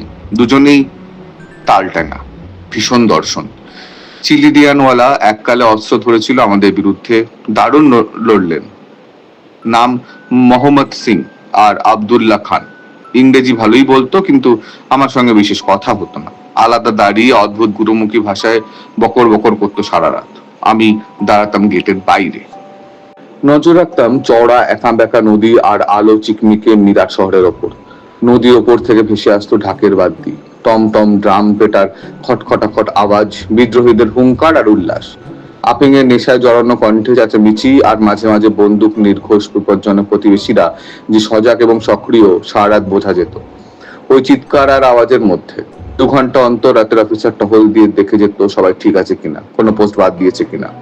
তৃতীয় রাত্রে বৃষ্টি পড়ছিল, আকাশ অন্ধকার, মাটি প্যাঁচ প্যাঁচ করছে। এই আবহাওয়ায় ঘন্টার পর ঘন্টা ফটকের বাইরে এক পায়ে দাঁড়িয়ে থাকা বড় কষ্টকর। শিখ অনুচরদের কথা বলানোর চেষ্টা করলাম, পারলাম না। রাত 2টোর সময় টহলদার অফিসার ঘুরে যাওয়ার পর একঘেয়েমি একটু কাটলো। সঙ্গীরা কেউ কথা বলতে চায় না দেখে বন্দুক রেখে তামাকের পাইপ দিয়ে দেশলাই ঘষতেই ধাঁ করে শিখ 2জন লাফিয়ে পড়লো আমার ওপর। একজন খপ করে বন্দুক নিয়ে তাক করলো আমার কপালে। একজন গলায় প্রকাণ্ড ছুরি চেপে হিসিয়ে বলল, নড়লেই টুটি 2 টুকরো করে দেব। প্রথমে ভাবলাম 2জনেই বুঝি বিদ্রোহীর চর এবং আক্রমণ শুরু হলো বলে। সিপাহীরা ফটক দখল করলে পিল পিল করে ঢুকে পড়ে ভেতরে। বাচ্চা আর মেয়েদের কেটে টুকরো টুকরো যা করেছে কানপুরে, পতন ঘটবে আগ্রা কেল্লার। ভাববেন না যেন সাফাই গাইবার চেষ্টা করছি, কিন্তু সেই মুহূর্তে কেল্লার পতন ঘটতে চলেছে আশঙ্কা করে হাঁ করেছিলাম, ছুরি খেয়েও সবাইকে চেঁচিয়ে সাবধান করে দেওয়ার জন্য। যে লোকটা ছুরি ধরেছিল গলায়, সে যেন আমার উদ্দেশ্যে আঁচ করেই বলল ফিসফিস করে, চেঁচাবেন না সাহেব, কেল্লা নিরাপদ, নদীর এপারে বিদ্রোহী কুত্তারা কেউ নেই। গলা শুনে বুঝলাম কথাটা সত্যি, এবং আওয়াজ করলেই আমি মরবো। তারা কি চায় আমার কাছে শোনবার জন্যে চুপচাপ থাকাই বুদ্ধিমানের কাজ মনে করলাম। ওদের মধ্যে আব্দুল্লাহ খানের চেহারাটাই সবচেয়ে ভীষণ ড্যাঙাও। আব্দুল্লাহ বললে চাপা গলায়, শুনুন সাহেব, হয় এখন থেকে আপনি আমাদের একজন হবেন, নাহলে খতম হবেন। বিষয়টা গুরুত্বপূর্ণ, জাননিতে একটু দ্বিধা করব না, জানবেন। হয় আপনি খ্রিস্টের নামে ও ক্রুশ কার্ড ছুঁয়ে শপথ করে বলবেন আজ থেকে আমাদের একজন হয়ে গেলেন, নাহলে মরবার জন্য তৈরি হবেন। ওই থানায় লাশ ফেলে দিয়ে নদী পেরিয়ে ফিরে যাব বিদ্রোহী সিপাহীদের দলে, জাত ভাইদের সঙ্গে। মাঝপথ নেই সাহেব, বলুন কি চান? বাঁচতে চান না মরতে চান? 3 মিনিট সময় দিলাম ভাববার, হাতে সময় বেশি নেই। টহলদার অফিসার আসার আগেই যা করবার শেষ করতে হবে। আমি বললাম, এ তো মহা মুশকিল, কি চাও তোমরা? তাও তো এখনো বলনি। না শুনে শপথ করি কি করে? তবে হ্যাঁ, কেল্লা দখল করার ব্যাপারে যদি আমাকে দলে টানতে চাও তাহলে আর দেরি করো না, স্বচ্ছন্দে ত্রুটি কাটতে পারো আমার। কেল্লা দখলের ব্যাপার নয় এটা। আপনার জাত ভাইরা যে জন্য এদেশে এসেছে, আপনাকেও তাই করতে চাইছি, বড়লোক করতে চাইছি। আজ রাত থেকে যদি নাম লেখান, আমাদের খাতায় মনে প্রাণে এক হয়েছি বলে শপথ করেন, তাহলে কোনো ভারতীয় যে শপথ জীবনে গেলেও ভাঙে না, সেই শপথ আমরা করব। আমাদের লুঠের বখরা আপনিও পাবেন। হীরামণিকে 4 ভাগের 1 ভাগ আপনার হবে।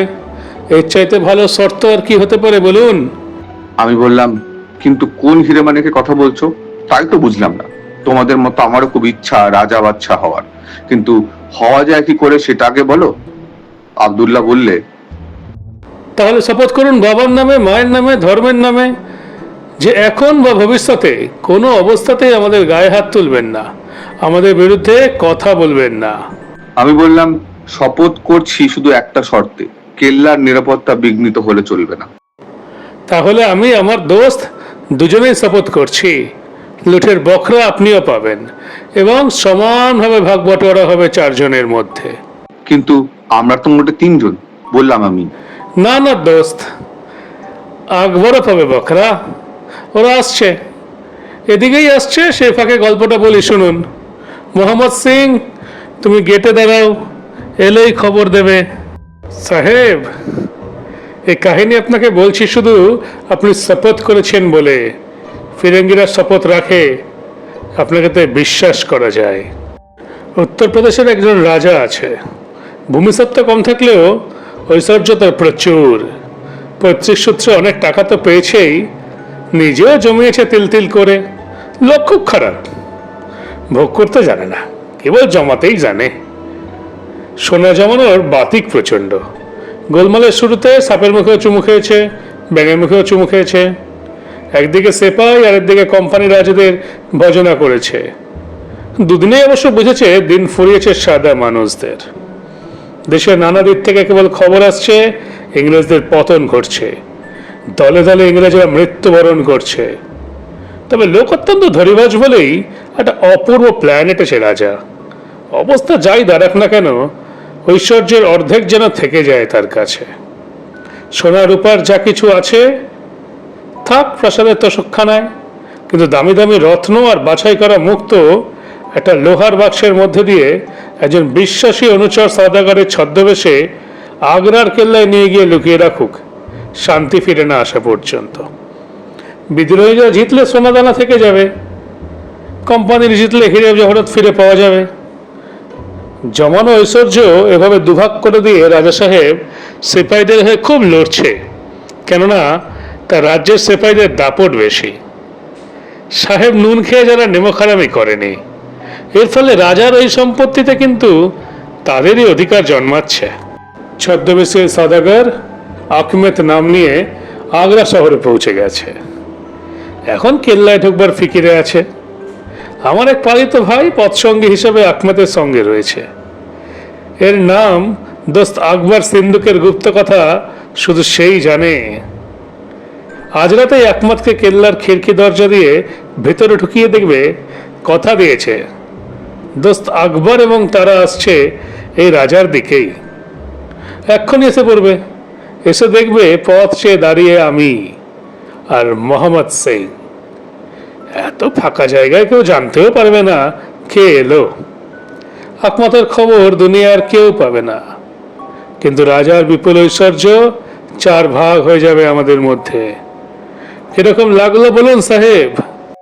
উস্টার সাহেবের প্রাণের দাম থাকতে পারে, কিন্তু মৃত্যু যেখানে পদে পদে বন্দুকের গুলি, রক্ত আর আগুন যেখানে ডাইনে বাই সামনে পেছনে, প্রাণ জিনিসটা এমন কিছু একটা বিরাট বা পবিত্র সেখানে নয়। আহমেদ মরুক বাচুক তাতে কিছু যায় আসে না, কিন্তু দেশে ফিরে পকেট বোঝাই মোহর বাজিয়ে ঘুরে বেড়াচ্ছি, এবং একদিন যারা আমাকে অপদার্থ মনে করেছিল তাদের নাকের ডগার উপর রাজার হালে দিন কাটাচ্ছি ভাবতেই পুলকিত বোধ হয়। কাজেই মন আমার ঠিক হয়ে গিয়েছিল। আব্দুল্লাহ ভাবলে দ্বিধায় পড়েছি, তাই আরো পীড়াপিড়ির সুরে বলল, কমান্ডারের হাতে লোক ধরা পড়লে নিজ্ঞাত ফাঁসির দড়ি বা বন্দুকের গুলিতে মরবে। জহরাত যাবে সরকারি তোষকখানায়, তাতে কারোর লাভ হবে না।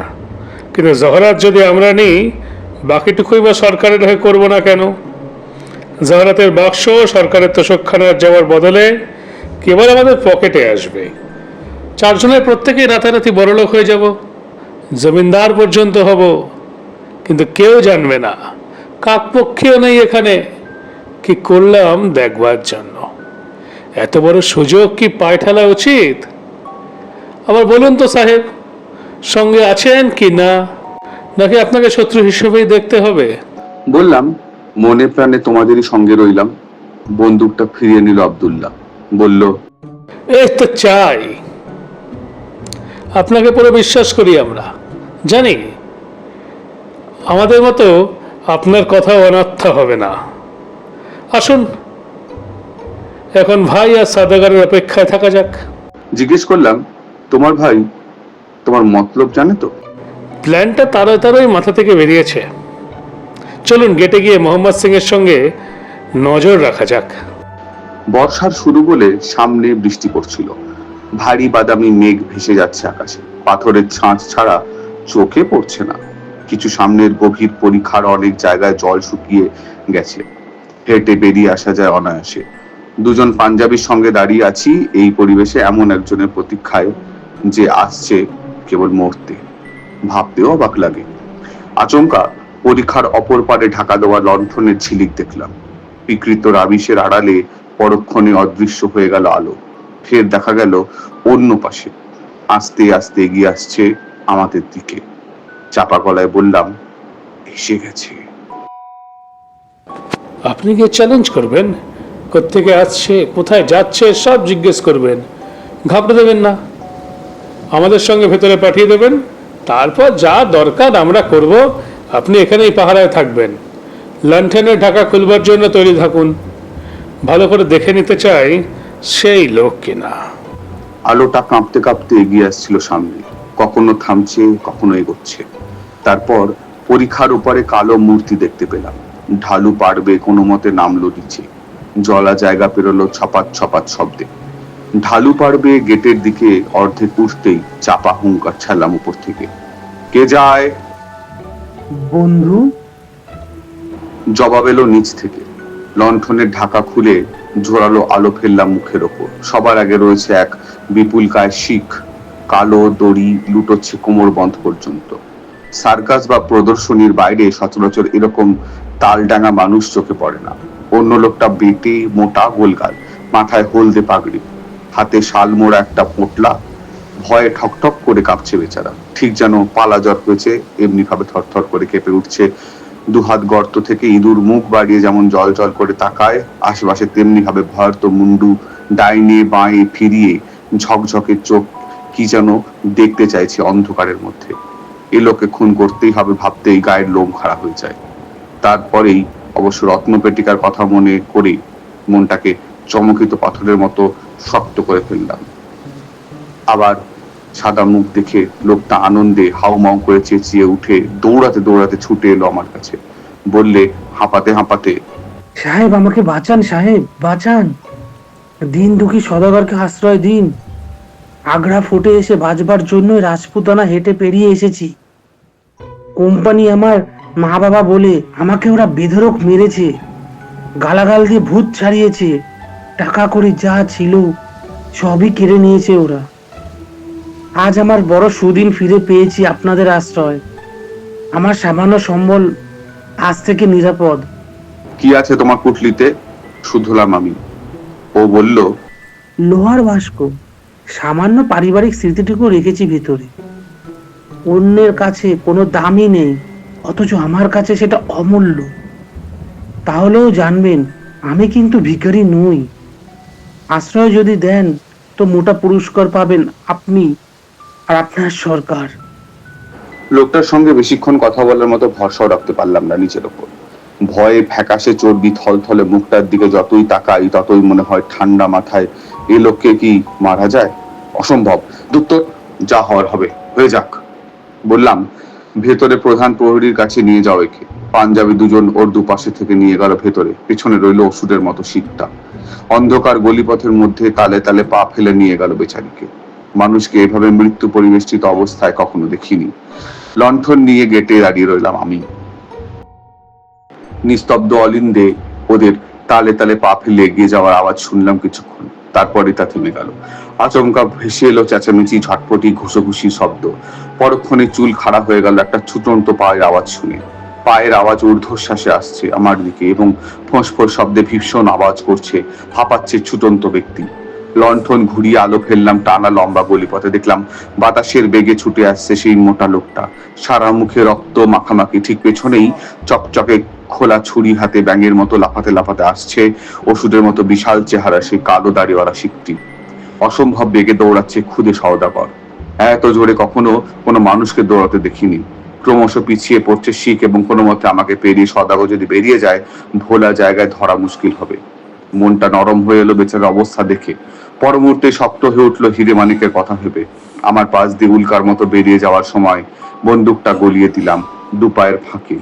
গুলি খাওয়া খরগোশের মতো দুটি দিগবাজি খেয়ে এসে হড়কে গেল মাটির উপরে। উঠে দাঁড়াবার আগেই পেছন থেকে লাফিয়ে পড়লো ভীম দর্শন শিখ এবং দুবার ছুরি বসিয়ে দিল বুকের বাঁ দিকে। চেঁচানি গোঙানি কোনোটাই বেরলো না লোকটার গলা দিয়ে। আঙুল পর্যন্ত নড়লো না, পড়ে রইল নিথর দেহ। আছাড় খেয়ে ঘাড় ভেঙে ফেলেছিল বোধহয়। দেখুন স্যার, সব কথা বলবো, কথা দিয়েছিলাম, বলেই কিছু আর লুকাচ্ছি না। প্রত্যেকটা ঘটনা হুবহু বলে যাব।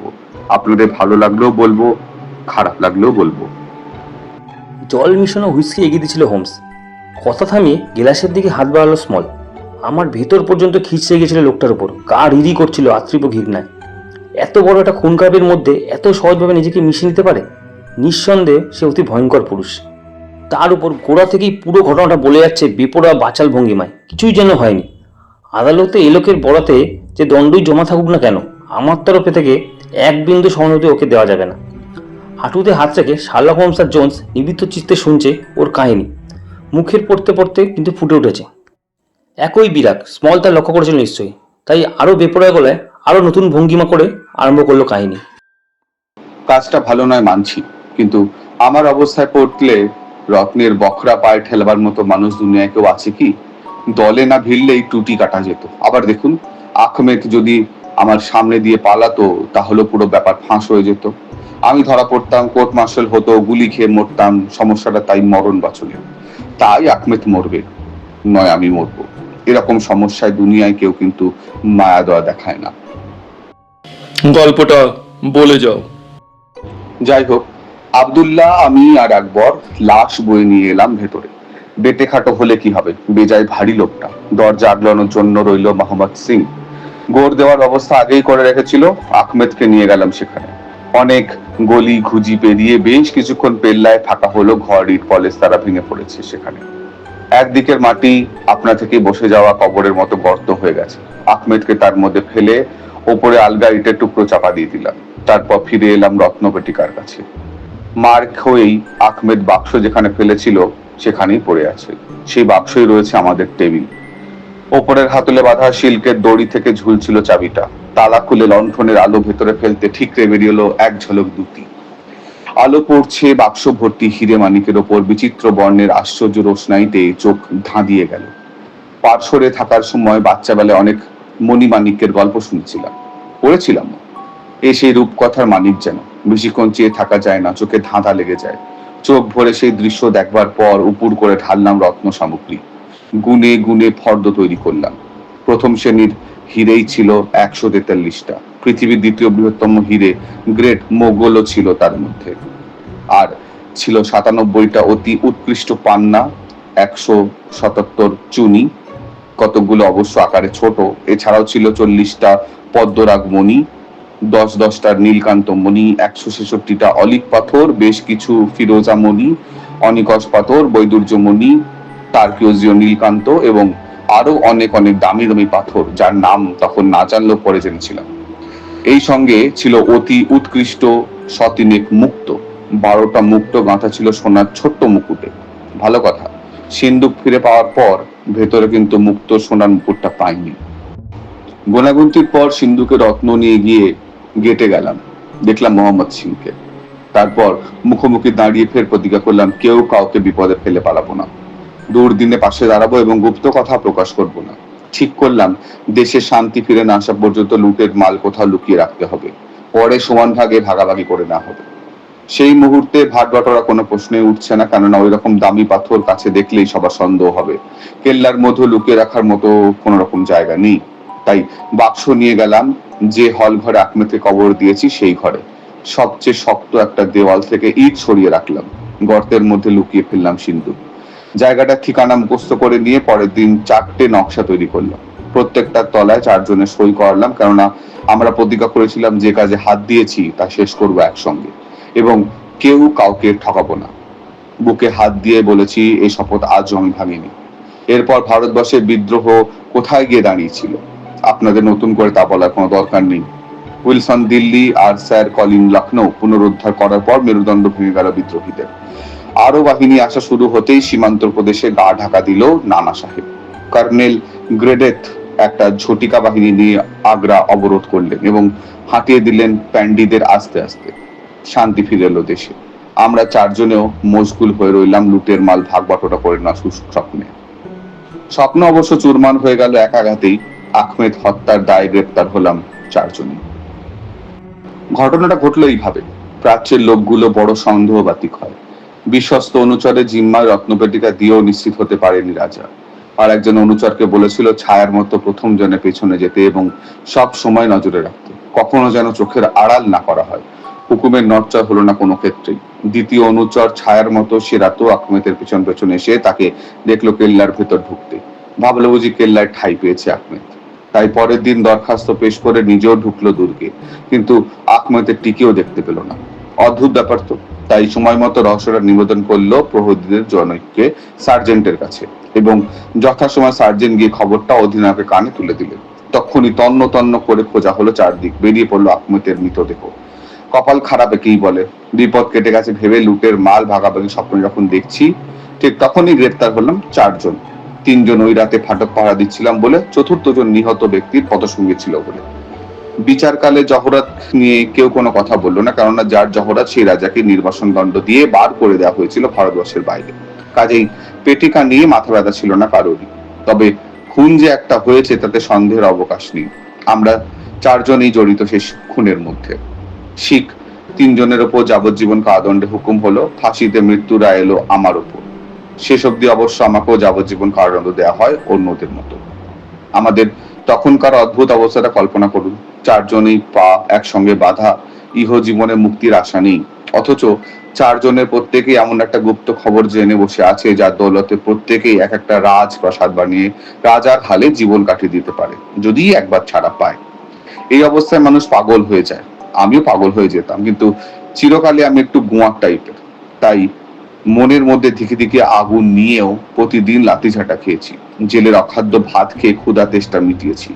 প্রতি মুহূর্তে কিন্তু মনে হয়েছে বাইরে আমাদের অপেক্ষায় রয়েছে রাজ ঐশ্বর্য, গিয়ে শুধু তুলে নিলেই হলো। তাই মুখ বুজে সব শুয়েছি আর দিন গুনছি সুদিন আসার। অবশেষে মনে হলো যেন সুদিন এসেছে। আগ্রা থেকে মাদ্রাজ পাঠানো হলো আমাকে। সেখান থেকে আন্দামানে পোর্ট ব্লেয়ার দ্বীপে বেশ কয়েকজন শ্বেতকায় কয়েদি ছিল উপনিবেশে। আমার ব্যবহার ভালো হওয়ায় শিগগিরই কর্তাদের প্রিয় পাত্র হয়ে গেলাম।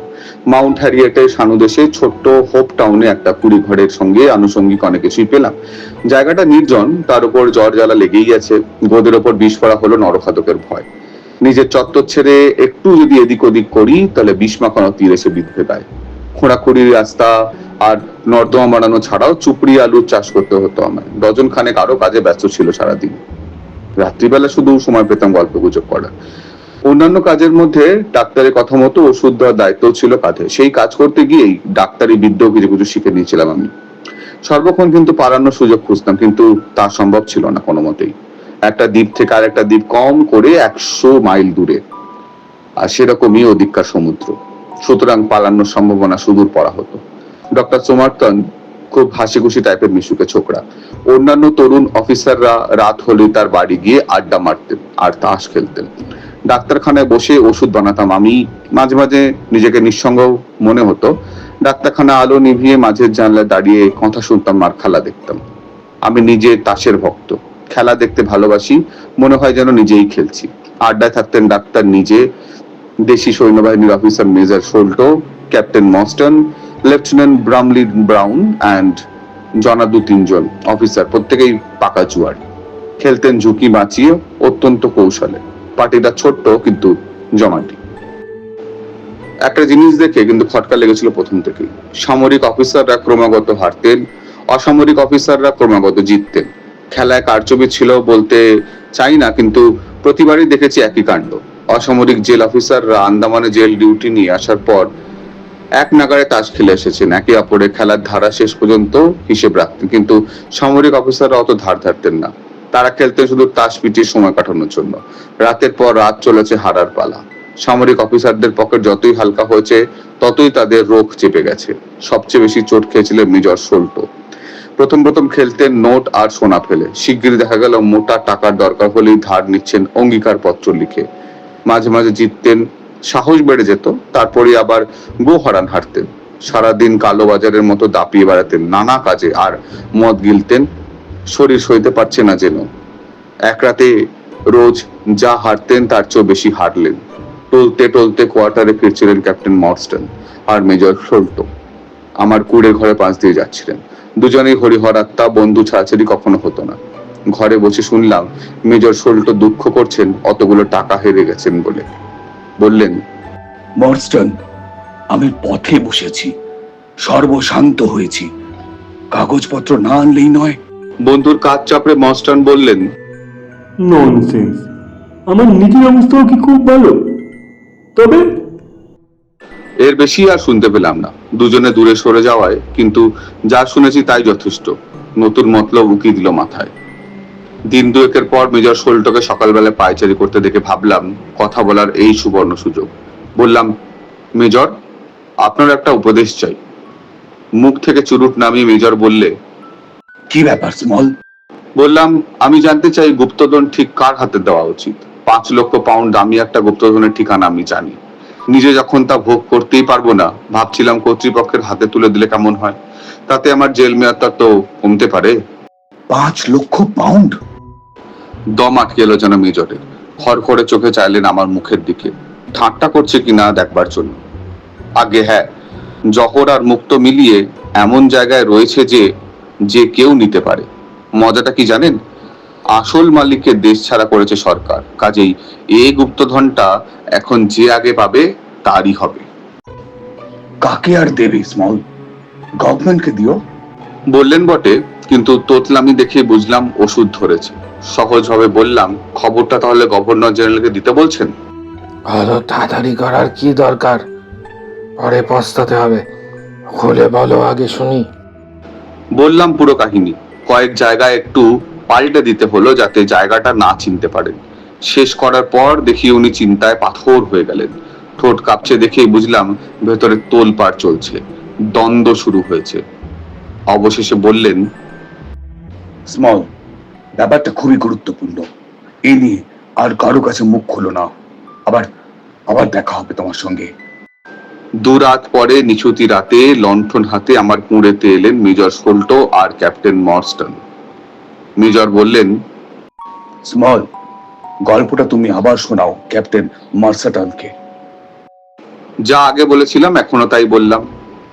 মেজর বললেন, কেই মনে হয় সত্যিই এখনো যায়? ঘাড় নেড়ে সায় দিলেন ক্যাপ্টেন মর্স্টন।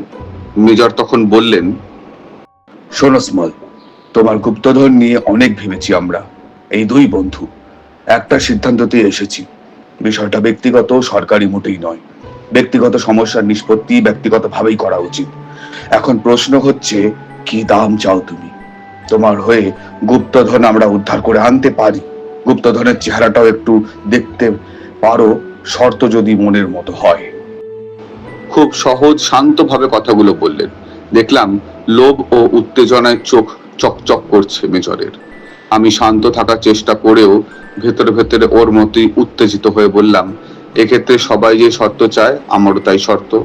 আমাকে মুক্তি দিতে হবে, আমার 3 বন্ধুকেও জেলের বাইরে আনতে হবে, তাহলেই আপনাদের অংশীদার করে নিয়ে 5 ভাগের 1 ভাগ দেব আপনাদের, ভাগ করে নেবেন দুজনে, মাথা পিছু 50,000 পাউন্ড বললাম আমি। 5 ভাগের 1 ভাগ শেয়ার এমন কি? কিন্তু অসম্ভব আবদার করছো যে, মুক্তি দেব কি করে? তাও ভেবেছি বললাম আমি। পালাবার একমাত্র অন্তরায় হলো এখন এত বড় একটা সমুদ্র পাড়ি দেওয়া, যার জন্য উপযুক্ত বোট আর ততদিনের খাবার দাবার আমাদের নেই। কলকাতা বা মাদ্রাজে পাল তোলা হালকা বজরা অনেক আছে, একটা পেলেই কাজ চলে যাবে আমাদের। ওই রকম একটা বোট নিয়ে আসুন এখানে, রাতে অন্ধকারে উঠে পড়বো তাতে। ভারতবর্ষের উপকূলে কোথাও যদি নামিয়ে দিতে পারেন তাহলেই জানবেন আপনাদের দিক দিয়ে চুক্তি রক্ষে হবে। একজন হলে করতাম। আমি বললাম, করলে 4 জনের জন্যই করতে হবে, নইলে নয়। শপথ করেছি আমরা, যা করব 4 জনে একসঙ্গে করব। মটন স্মলের কথার দাম আছে, বন্ধুদের ডুবিয়ে নিজে বাঁচতে চায় না। আমার তো মনে হয় এমন লোককে বিশ্বাস করা যায়। কাজটা কদর্য, তাহলেও তুমি যখন বলছো দস্তুর টাকা নোংরামি পুষিয়ে যাবে, তখন না হয় করা যাবে। স্মল, তোমাকে বাজিয়ে দেখতে চাই। যা বললে তা সত্যি কিনা যাচাই করতে চাই। বাক্স কোথায় আছে বলো, ছুটি নিয়ে আমি নিজে গিয়ে দেখে আসবো। প্রতি মাসেই তো রিলিফ বোর্ড যাচ্ছে ভারতবর্ষে, আমি রওনা হব সেই বোটে। মেজর গরম হয়ে উঠতেই আমি ঠান্ডা মেরে গেলাম। বললাম, অত তাড়াহুড়ো করলে তো চলবে না, 3 বন্ধু রাজি আছে কিনা জানতে হবে। বললাম না আপনাদের, যা করব 4 জনে একসঙ্গে করব। ধা করে রেগে গিয়ে মেজর বললেন, বাজে কথা বলো না, তোমার সঙ্গে আমাদের বোঝাপড়া হচ্ছে, তার মধ্যে কালা আদমি 3টে আসে কি করে? আমি বললাম, কালো কি নীল বুঝি না, আমরা 4 জনে একসঙ্গেই থাকবো। যাই হোক, আর একটা অধিবেশনে নিষ্পত্তি হয়ে গেল সবকিছুর। এই অধিবেশনে হাজির রইল মোহাম্মদ সিং, আব্দুল্লাহ খান আর দোস্ত আকবর। অনেক আলোচনার পর শেষ পর্যন্ত একটা ব্যবস্থা হলো। 2 জন অফিসারই আগ্রা ফোর্টের একটা নকশা দেব, নকশায় চিহ্ন দিয়ে দেখিয়ে দেব কোথায় কোথায় গুপ্তধন লুকিয়ে রয়েছে। আমি সত্যি বলেছি কিনা যাচাই করার জন্য ভারতবর্ষে যাবেন মেজর সোল্টো। বাক্স দেখতে পেলে সেখানেই রেখে দেবেন, একটা ছোট বজরায় খাবার দাবার বোঝাই করে আন্দামানে পাঠিয়ে দেবেন। বজরা এসে নোংরা ফেলবে রাটল্যান্ড দ্বীপে, আমরা সেখানে গিয়ে উঠবো বজরায়। মেজর সোল্টো তখন নিজের কাজে ফিরে আসবেন। তারপর ছুটির দরখাস্ত করবেন ক্যাপ্টেন মর্স্টন আগ্রায়, গিয়ে মিলবেন, আমাদের সঙ্গে হিরেমানির ভাগ বাটোয়ারা হবে। তারপর মেজর সোল্টোর বখরাও নেবেন ক্যাপ্টেন মর্স্টন। 6 জনে প্রতিজ্ঞা করলাম কোনো মতেই এই ব্যবস্থার অনর্থা হবে না। মন আর মুখ দিয়ে এভাবে সচরাচর প্রতিজ্ঞা করে না। সারা রাত বসে 2টো নকশা তৈরি করলাম, সই করলাম 4 জন, আব্দুল্লাহ, আকবর, মোহাম্মদ আর আমি। লম্বা কাহিনী শুনে অধীর হয়ে পড়ছেন বুঝতে পারছি মিস্টার জোন্স। ছটফট করছেন আমাকে খাঁচায় পিলবার জন্য। যতদূর সম্ভব সংক্ষেপে বলছি। সোল্টো শয়তান ভারতবর্ষে গিয়ে আর ফিরে এলেন না। কিছুদিন পরে একটা ডাক জাহাজে যাত্রীদের তালিকায় সোল্টোর নাম আমাকে দেখালেন ক্যাপ্টেন মর্স্টন। হঠাৎ নাকি কাকা মারা গেছেন, কাকার অনেক টাকা পেয়ে সামরিক চাকরিতে ইস্তফা দিয়ে দেশে ফিরে যাচ্ছেন। 5 স্যাঙতকে পথে বসাতে একটুও দ্বিধা করলেন না। দিন কয়েক পরে আগ্রায় গিয়ে মর্স্টন দেখলেন যা ভয় করেছিলেন তাই। রত্নপেটিকা সত্যি উধাও হয়েছে। যে শর্তের বশে গুপ্ত কথা ফাঁস করেছিলাম তার কোনোটাই রেখে স্কাউন্ডেলটা একাই আত্মসাৎ করেছে বাক্স বোঝাই রত্ন। সেদিন থেকে আমার জীবন ধারণের লক্ষ্য হয়ে দাঁড়িয়েছে একটাই, প্রতিহিংসা। সারাদিন ভাবতাম কিভাবে নেওয়া যায় প্রতিহিংসা, সারা রাত বিরাম দিতাম না সেই চিন্তায়। শয়নে স্বপনে জাগরণে ছায়ার মতো প্রতিহিংসা কামনা তাড়া করতো আমাকে, কুড়ে কুড়ে খেত মগজের ভেতরটা। প্রতিহিংসা ছাড়া আর কোনো চিন্তা ঠাঁই পেত না মাথায়। আইন কানুনের তোয়াক্কা রাখিনি, ফাঁসি কাঠের সম্ভাবনাকে আমল দিইনি। কপালে যা লেখা থাকুক, প্রতিহিংসা আমাকে নিতেই হবে। এমনকি আগ্রার রত্ন নগণ্য হয়ে গিয়েছিল আমার তখনকার উদয়াস্ত সন্ট নিধন চিন্তার ফলে। এ জীবনে আমি অনেক কিছুই করেছি, যা করবো বলে মনে করেছি তাই করেছি। করতে পারিনি এমন দৃষ্টান্ত একটাও নেই, কিন্তু সুযোগের অপেক্ষায় থাকতে হয়েছে অনেকগুলো দীর্ঘ বছর। বলেছি শুনছেন নিশ্চয়ই। ওষুধপত্র ডাক্তারি কিছু কিছু শিখেছিলাম কম্পাউন্ডারি করতে করতে। একদিন কয়েকজন কয়েদি জঙ্গলের মধ্যে একজন লোককে বয়ে নিয়ে এলো ডাক্তারখানায়। ডক্টর সোমার্টনের সেদিন জ্বর হয়েছিল। লোকটাকে আমিই দেখলাম, আন্দামানের আদিবাসী, অসুখে ভুগে ভুগে মৃত্যু সামনে দেখে নির্জন জঙ্গলে গিয়েছিল মরবার জন্য। লোকটা সাপের বাচ্চার মতোই বিষধর জেনেও চিকিৎসা করলাম। 2 মাস পরে দিব্যি হেঁটে চলে বেড়াতে লাগলো। সেই থেকে আমার নেওয়াটা হয়ে গেল। সে জঙ্গলে যেতে হতো না, দিন রাত আমার কুড়ের আশেপাশে ঘুরঘুর করতো। ওর ভাষাও কিছু কিছু শিখে নিয়েছিলাম, তাতে ও আমার আরো বেশি নেওয়াটা হয়ে পড়লো। লোকটার নাম টোঙ্গা। খুব ভালো নৌকা চালাতে পারতো, নিজের একটা বড় ছিপ নৌকাও ছিল। আমার জন্য করতে পারে না হেন কাজ ছিল না টোঙ্গার কাছে, এত নেওয়াটা ছিল আমার। মুক্তির পথ খুঁজে পেলাম ওর মধ্যে, সলা পরামর্শ করলাম। পুরোনো একটা ঘাটে লোকজন কেউ যায় না, পাহারাদারও নেই। কোনো এক গভীর রাতে ছিপ নৌকা নিয়ে সেখানে আসবে টোঙ্গা। বলে দিলাম অনেকগুলো লাউয়ের খোল ভর্তি করে যেন জল আনে, সেই সঙ্গে মিষ্টি আলু, নারকেল আর চুপড়ি আলু। টোঙ্গা লোকটা যেমন অনুগত তেমনি খাঁটি। ওরকম বিশ্বাসী অনুচর দুনিয়ায় কেউ কখনো পেয়েছে কিনা সন্দেহ। নৌকা নিয়ে বিশেষ সেই রাত্রিতে ভাঙা ঘাটে হাজির হলো সে। কপাল কি দেখুন, ঠিক সেদিনই কয়েকদিনের একজন গার্ড এসে হাজির সেখানে। অতি যাচ্ছে তাই লোক, শয়তান বললেই চলে, যাতে পাঠান। সুযোগ পেলেই আমাকে অপমান করতো, গালাগালি দিত, মেরে গায়ে কাল ছিটে ফেলে দিত। সব হজম করে গেছি প্রতিহিংসার জন্য, ভেতরটা জ্বলে পুড়ে গেছে, কিন্তু কিচ্ছু করতে পারেনি। সুযোগ পেলাম সেই রাতে, স্বয়ং ভগবানই যেন দ্বীপ ছেড়ে যাওয়ার আগে প্রতিহিংসা সুযোগ বাড়ি ধরলেন আমার সামনে। আমার দিকে পেছন ফিরে কাঁধে বন্দুক নিয়ে পাড়ে দাঁড়িয়েছিলেন সে। এদিক ওদিক তাকালাম, থুকে ঘিলু বার করে দেওয়ার মতো পাথরের সন্ধান পেলাম না। তারপরেই একটা অদ্ভুত চিন্তা এলো মাথায়। অন্ধকারে বসে পড়ে বেল্ট খুলে হাতে নিলাম কাঠের পাখানা। 3 লাফে এসে দাঁড়ালাম পেছনে। বোঁ করে ঘুরে দাঁড়িয়ে বন্দুক তুললো সে। ততক্ষণে নেমে এসেছে আমার কেঠো পা। এক মারেই কপাল টটল ভেঙে ঢুকে গেল ঘিলুর মধ্যে। জঙ্গলে সেখানে যদি কখনো যান, ছড়িয়ে ছিটিয়ে থাকা ঘিলুর চিহ্ন এখনো দেখতে পারেন। লাঠি হাঁকিয়ে তাল সামলাতে না পেরে আমিও হুড়মুড়িয়ে পড়লাম পাঠানের গায়ে, এবং দুজনেই ঠিকরে পড়লাম মাটিতে। উঠে দাঁড়িয়ে দেখলাম সে আর নড়ছে না। উঠে পড়লাম নৌকায়। 1 ঘন্টা লাগলো মাঝ সমুদ্রতে পৌঁছাতে। টোঙ্গা ওর যাবতীয় পার্থিব সম্পদ সঙ্গে এনেছিল, দেব দেবী আর অস্ত্রশস্ত্র কিছুই বাদ দেয়নি। জিনিসপত্রের মধ্যে ছিল একটা লম্বা বাঁশের বর্ষা আর কিছু নারকেল ছোবড়ার মাদুর। এই দুটো জিনিস দিয়ে পাল বানিয়ে তুলে দিলাম নৌকার ওপর। সে ভাগ্যের হাত ছেড়ে দিয়ে 10 দিন অথই জলে ভেসে রইলাম। তারপর একটা সওদাগরি জাহাজ তুলে নিল আমাদের। মালয় তীর্থযাত্রী নিয়ে জাহাজ যাচ্ছিল সিঙ্গাপুর থেকে সৌদি আরবের মক্কায় ঢোকবার মূল প্রবেশ পথের দিকে। সেই ভিড় ভাট্টার মধ্যে দিব্যি মিশে গেলাম আমি আর টোঙ্গা। চমৎকার একটা গুণ ছিল ওদের, গায়ে পড়ে আলাপ করতো না, খুঁচিয়ে খুঁচিয়ে পেটের কথা বার করবার চেষ্টা করতো না। আমার সেই একান্ত অন্তরঙ্গ পুচকে সাথীকে নিয়ে যেসব অ্যাডভেঞ্চারের মধ্যে দিয়ে যেতে হয়েছিল, তার সব বলতে গেলে রাত ভোর হয়ে যাবে, আপনাদের ধৈর্যও ফুরিয়ে যাবে। ভেসে ভেসে বেড়াতে লাগলাম দুনিয়ায় নানান জায়গায়। একটার পর একটা বাধা আসায় লন্ডন ঢোকার হয়ে উঠলো না। লক্ষ্যচ্যুত অবস্থা হয়নি। একদিনের জন্যেও প্রতিহিংসার চিন্তা আমাকে ছেড়ে যায়নি। ঘুমিয়ে ঘুমিয়ে স্বপ্ন দেখতাম সন্টোকে। তারপর এক সময় বছর 3-4 আগে ইংল্যান্ডে ফিরলাম। সল্টোকে খুঁজে বের করতে বেগ পাইনি। হিরে মানিক বেচে দিয়েছে কিনা আগেই সেই খোঁজ নিলাম। বন্ধুত্ব করলাম একজনের সঙ্গে, নিয়মিত খবর দিত সে। নামটা বলবো না, জেলখানার ভেতরে আর কাউকে লেজে বেঁধে আনতে চাই না। যাই হোক, খবর পেলাম হিরে মানিক এখনো কাছেই আছে, বিক্রি করেনি।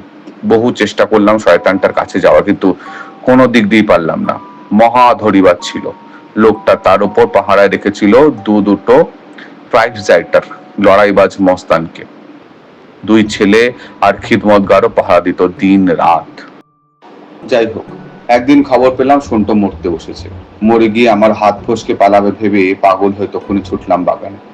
জানলা দিয়ে উকি মেরে দেখলাম দুপাশে 2 ছেলে নিয়ে শুয়ে আছে বিছানায়। 3 জনের টক্কর একাই নিতাম ভেতরে ঢুকে। তার আগেই আমার ওপর চোখ পড়তেই চোয়াল ঝুড়ে পড়লো সন্টোর। বুঝলাম মারা গেছে। সেই রাতেই ঘরে ঢুকে কাগজপত্র লাটঘাট করলাম।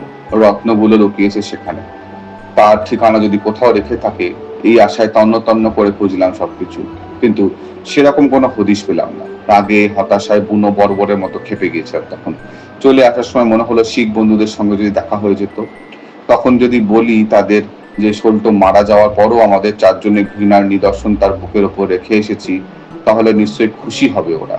তাই নকশায় যেভাবে 4 জনে সই করেছিলাম সেই 4-এর সংকেত একটা কাগজে লিখে পিন দিয়ে এঁটে দিয়ে এলাম ওর বুকে। বোকা বানিয়ে যাদের ঐশ্বর্য লুট করে এনেছে তাদের তরফ থেকে কোনো চিহ্ন না নিয়ে কবরে যাবে সল্টো কি করে হয়? একটা চিহ্ন অন্তত থেকে দেখ। কালো নরখাদক হিসেবে টোঙ্গাকে দেখিয়ে দুবেলার ভাত জোটাচ্ছিলাম আমি। কচমচ করে কাঁচা মাংস চিবিয়ে খেয়ে যুদ্ধ নৃত্য নাচত টোঙ্গা। দিনের শেষে শুধু পেনিতেই ভরে যেত আমার টুপি। পন্ডিচেরি লজের সব খবরই কানে আসতো। রত্ন নাকি এখনো পাওয়া যায়নি, কিন্তু খোঁজ চলছে। কয়েক বছর গেল এইভাবেই। তারপর এলো একদিন খবর, রত্ন পাওয়া গেছে। একদম ওপর তলায় মিস্টার বার্থলিউমারের রাসায়নিক গবেষণাগারে আছে রত্নপেটিকা। তখনই চলে এলাম পন্ডিচেরি লজে। অনেক দেখেও ভেবে পেলাম না কাঠের পানি অত উঁচুতে উঠবো কি করে। শুনি ছাদে একটা ঠেলা দরজা আছে। মিস্টার সোল্টো রাত্রে কখন খেতে যান সে খবরও পেয়েছিলাম। টোঙ্গাকে দিয়ে কাজে ফতে কারবার ফুর্দি আটলাম। ওর কোমরে একটা বান্ডিল দড়ি জড়িয়ে দিলাম।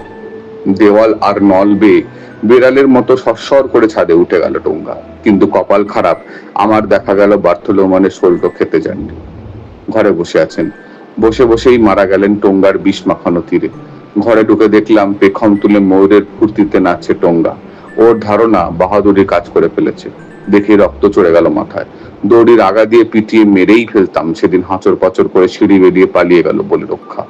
মার খেয়ে আর রক্তক্ষেপ পিশাচ জাতীয় গালাগালি শুনে সেদিনও অবাক হয়েছিল। দড়ি বেঁধে রত্নপেটিকা আগে নিচে নামিয়ে দিলাম। তারপর দড়ি বেয়ে হড়কে নিজেও নেমে এলাম।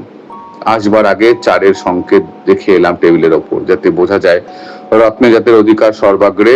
অনেক হাত ঘুরে রত্নপেটিকা এখন তাদের কাছেই গেছে। নেমে যাওয়ার পর টোঙ্গা দড়ি টেনে তুলে নিয়ে জানলা বন্ধ করে যে পথে উঠেছিল সেই পথ দিয়ে নেমে গেল। আর তো কিছু বলার তো দেখছি না। একজন মাঝির কাছে শুনেছিলাম অরোরা লঞ্চকে টেক্কা মারার মতো স্পিড নাকি এ তলাটে কোনো লঞ্চেরই নেই। তাই ঠিক করলাম ওই লঞ্চেই চম্পট দিতে হবে। বুড়ো স্মিথকে অনেক টাকা দিয়ে রফা করলাম, জাহাজে তুলে দিয়ে আসতে হবে। ব্যাপারটা গোলমেলে আঁচ করে কৌতূহল দেখায়নি স্মিথ। গুপ্ত কথা জানতে চাইনি। যা বললাম তা অক্ষরে অক্ষরে সত্যি বলে জানবেন। সত্যি বললাম শুধু নিজে বাঁচবার জন্য। সত্যি বলাটা বাঁচবার একমাত্র পথ বলে, আপনাদের চিত্ত বিনোদনের জন্য নয়। কেননা আপনারা আমার খুব একটা ভালো করেননি। আমি চাই দুনিয়া জানুক মেজর সোল্টো আমার সঙ্গে কি দুর্ব্যবহার করেছেন, চারজনের প্রতি কি জঘন্য আচরণ করেছে। ও তার জন্য আমি দায়ী মোটেই নই। কাহিনীটা সত্যি অত্যন্ত অসাধারণ। এরকম একটা কৌতূহলোদ্দীপক মামলার উপযুক্ত উপসংহার বটে। কাহিনীর শেষের দিকে যা বললে তার মধ্যে নতুন কিছু পেলাম না। সবই জানি একটা বিষয় ছাড়া। দড়িটা তুমি সঙ্গে করে এনেছিলে, এইটুকুই কেবল জানতাম না। ভালো কথা, আমি ভেবেছিলাম টোঙ্গার কাছে বিষ মাখানো তীর আর নেই। তার সত্ত্বেও ছুটন্ত লঞ্চ থেকে একটা তীর আমাদের টিপ করে ছুড়লো কেমন করে? তীরের থলিটা হারিয়ে ফেললেও ব্রো পাইপের মধ্যে একটা থেকে গিয়েছিল। তাও তো বটে, এটা তো মাথায় আসেনি আমার। বলুন, আর কিছু জানার নেই? হোমস, আপনার রসবোধের তারিফ করতে হয়। অপরাধের ব্যাপারেও আপনি সমঝদার ব্যক্তি, রসজ্ঞ পুরুষ। তবে কি জানেন, কর্তব্য বড় কঠিন। আপনার আর আপনার বন্ধুর কথা রাখতে গিয়ে সীমার বাইরে পর্যন্ত আমাকে যেতে হয়েছে। গল্পকারের লোকটিকে তালা চাবি দিয়ে খাঁচায় না পড়ে যান তো আমার স্বস্তিই নেই।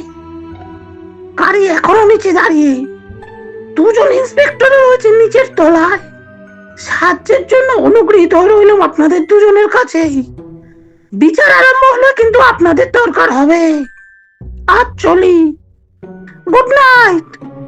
গুড নাইট আপনাদের দুজনকেই। স্মল, আগে তুমি বেরাও তো ঘর থেকে। আন্দামান দ্বীপপুঞ্জে যা করেছো, আমার মাথায় সেইভাবে কেটো পা হরকাবার সুযোগ তোমায় আর দিচ্ছি না।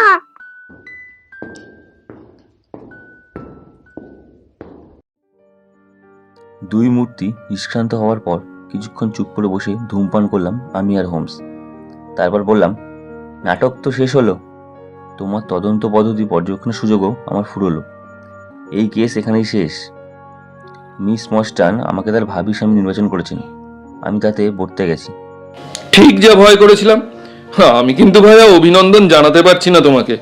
শুনে মনে বড় লাগলো। আহত কণ্ঠে বললাম, আমার পছন্দ তোমার মন মতো হয় না কেন জানতে পারি? আরে তা নয়, তা নয়।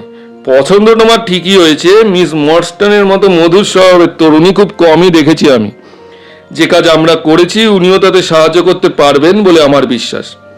এই ব্যাপারে তিনি একটা জ্বলন্ত প্রতিভা। বাবার অন্যান্য কাগজপত্রের মধ্যে থেকে আগ্রা নকশা উদ্ধার করে কিভাবে এতদিন রেখেছিলেন ভাবো দেখিনি। তবে কি জানো, ভালোবাসা জিনিসটা আবেগপ্রসূত, তা কঠিন, শীতল, নিখোঁজ যুক্তির অন্তরায়। আমি কিন্তু শেষেরটাকেই মাথায় রাখি, প্রথমটাকে পায়। বিয়ে তাই এই জীবনে আর করব না। বিচার বুদ্ধি বাজে আচ্ছন্ন হয়ে যায়, এই ভয়েই করব না। হেসে ফেললাম আমি। বললাম, আশা করি আমার বিচার বুদ্ধি শেষ পর্যন্ত অগ্নি পরীক্ষায় উত্তীর্ণ হবে। কিন্তু ভাইয়া, তোমাকে যে ভীষণ কাহিল লাগছে। তা তো লাগবেই। ভয়ঙ্কর পরিশ্রমের যে শুরু হয়ে গেছে যে। সামনে 7টা দিন স্রেফ ছেঁড়া ন্যাকড়ার মতো নেতিয়ে থাকবো। সত্যি তুমি একটা আশ্চর্য মানুষ। অন্যের ক্ষেত্রে যা শুধু কুড়েমি, তোমার ক্ষেত্রে তার পালাবদল ঘটে বিপুল প্রাণশক্তির উদ্দীপনার মধ্যে। ঠিক বলেছ। আমি প্রথম শ্রেণীর নিষ্কর্ম হতে পারি, আবার দারুণ কর্মঠ প্রাণবন্ত পুরুষও হয়ে উঠতে পারি। দুটি পাবে আমার মধ্যে। ও হয়, নরুর রহস্য আমার একটা অনুমান শেষ পর্যন্ত সত্যি হলো দেখছি। সত্যিই বাড়ির মধ্যে একজন স্যাঙাত পুষে রাখা হয়েছিল, নাম তার লাল রাও, খাসা চাকর। জোন্স তাহলে অন্তত একজনকেও নিজে থেকে জালে টানতে পেরেছে, এবং এ ব্যাপারে কৃতিত্বের বকরা কেউ পাবে না। আমি বললাম, ভাগ বটরা কিন্তু মোটেই ন্যায্য হলো না। আগাগোড়া তুমিই খেটে মরলে, কিন্তু আমি পেলাম একজন বউ, জোন্স পেল কৃতিত্ব, তোমার জন্য রইল কি? লম্বা সাদা হাতখানা তাদের দিকে বাড়িয়ে শার্লক হোমস বললে, কোকেনের এই বোতলটা। শুনছিলেন স্যার আর্থার কোনান ডয়েল রচিত শার্লক হোমসের দ্বিতীয় উপন্যাস দ্য সাইন অফ 4-এর অন্তিম পর্ব। এই গল্পে যারা কণ্ঠদান করেছেন তাদের নামগুলো একবার জেনে নিই। ডক্টর ওয়াটসনের ভূমিকায় দীপঙ্কর, মেরি মর্স্টনের ভূমিকায় আর.জে. প্রান্তিকা, ল্যান্ডলেডি বা মিসেস হাডসনের ভূমিকায় স্বপ্না, থেডিয়াস শোল্টোর ভূমিকায় রাজাদিত্য, মিস্টার শেরম্যানের ভূমিকায় রাজাদিত্য, মেজর জন শোল্টোর ভূমিকায় নিলয়, জোনাথন স্মলের ভূমিকায় নিলয়, অ্যাথেলনি জোনসের ভূমিকায় অঙ্কিত, ম্যাক মুরজোর ভূমিকায় নিলয়, মিসেস স্মিথের ভূমিকায় সঙ্গীতা, মিসেস বার্নস্টোনের ভূমিকায় মহুয়া, জ্যাকের ভূমিকায় উজ্জ্বল, মিসেস ফরেস্টারের ভূমিকায় আর.জে. প্রান্তিকা, পরিচারক, পুলিশ এবং শার্লক হোমসের ভূমিকায় অয়ন, মেজর মর্স্টেনের ভূমিকায় দীপঙ্কর, মাহমেদ সিং এর ভূমিকায় অঙ্কিত। ধন্যবাদ। সাথে থাকবেন। আরো অনেক রহস্য, কৌতুক, রোমাঞ্চ, গল্প নিয়ে আমরা আপনাদের সামনে পুনরায় হাজির হব। আজকের মতো বিদায়। চোখ রাখুন চ্যানেলে।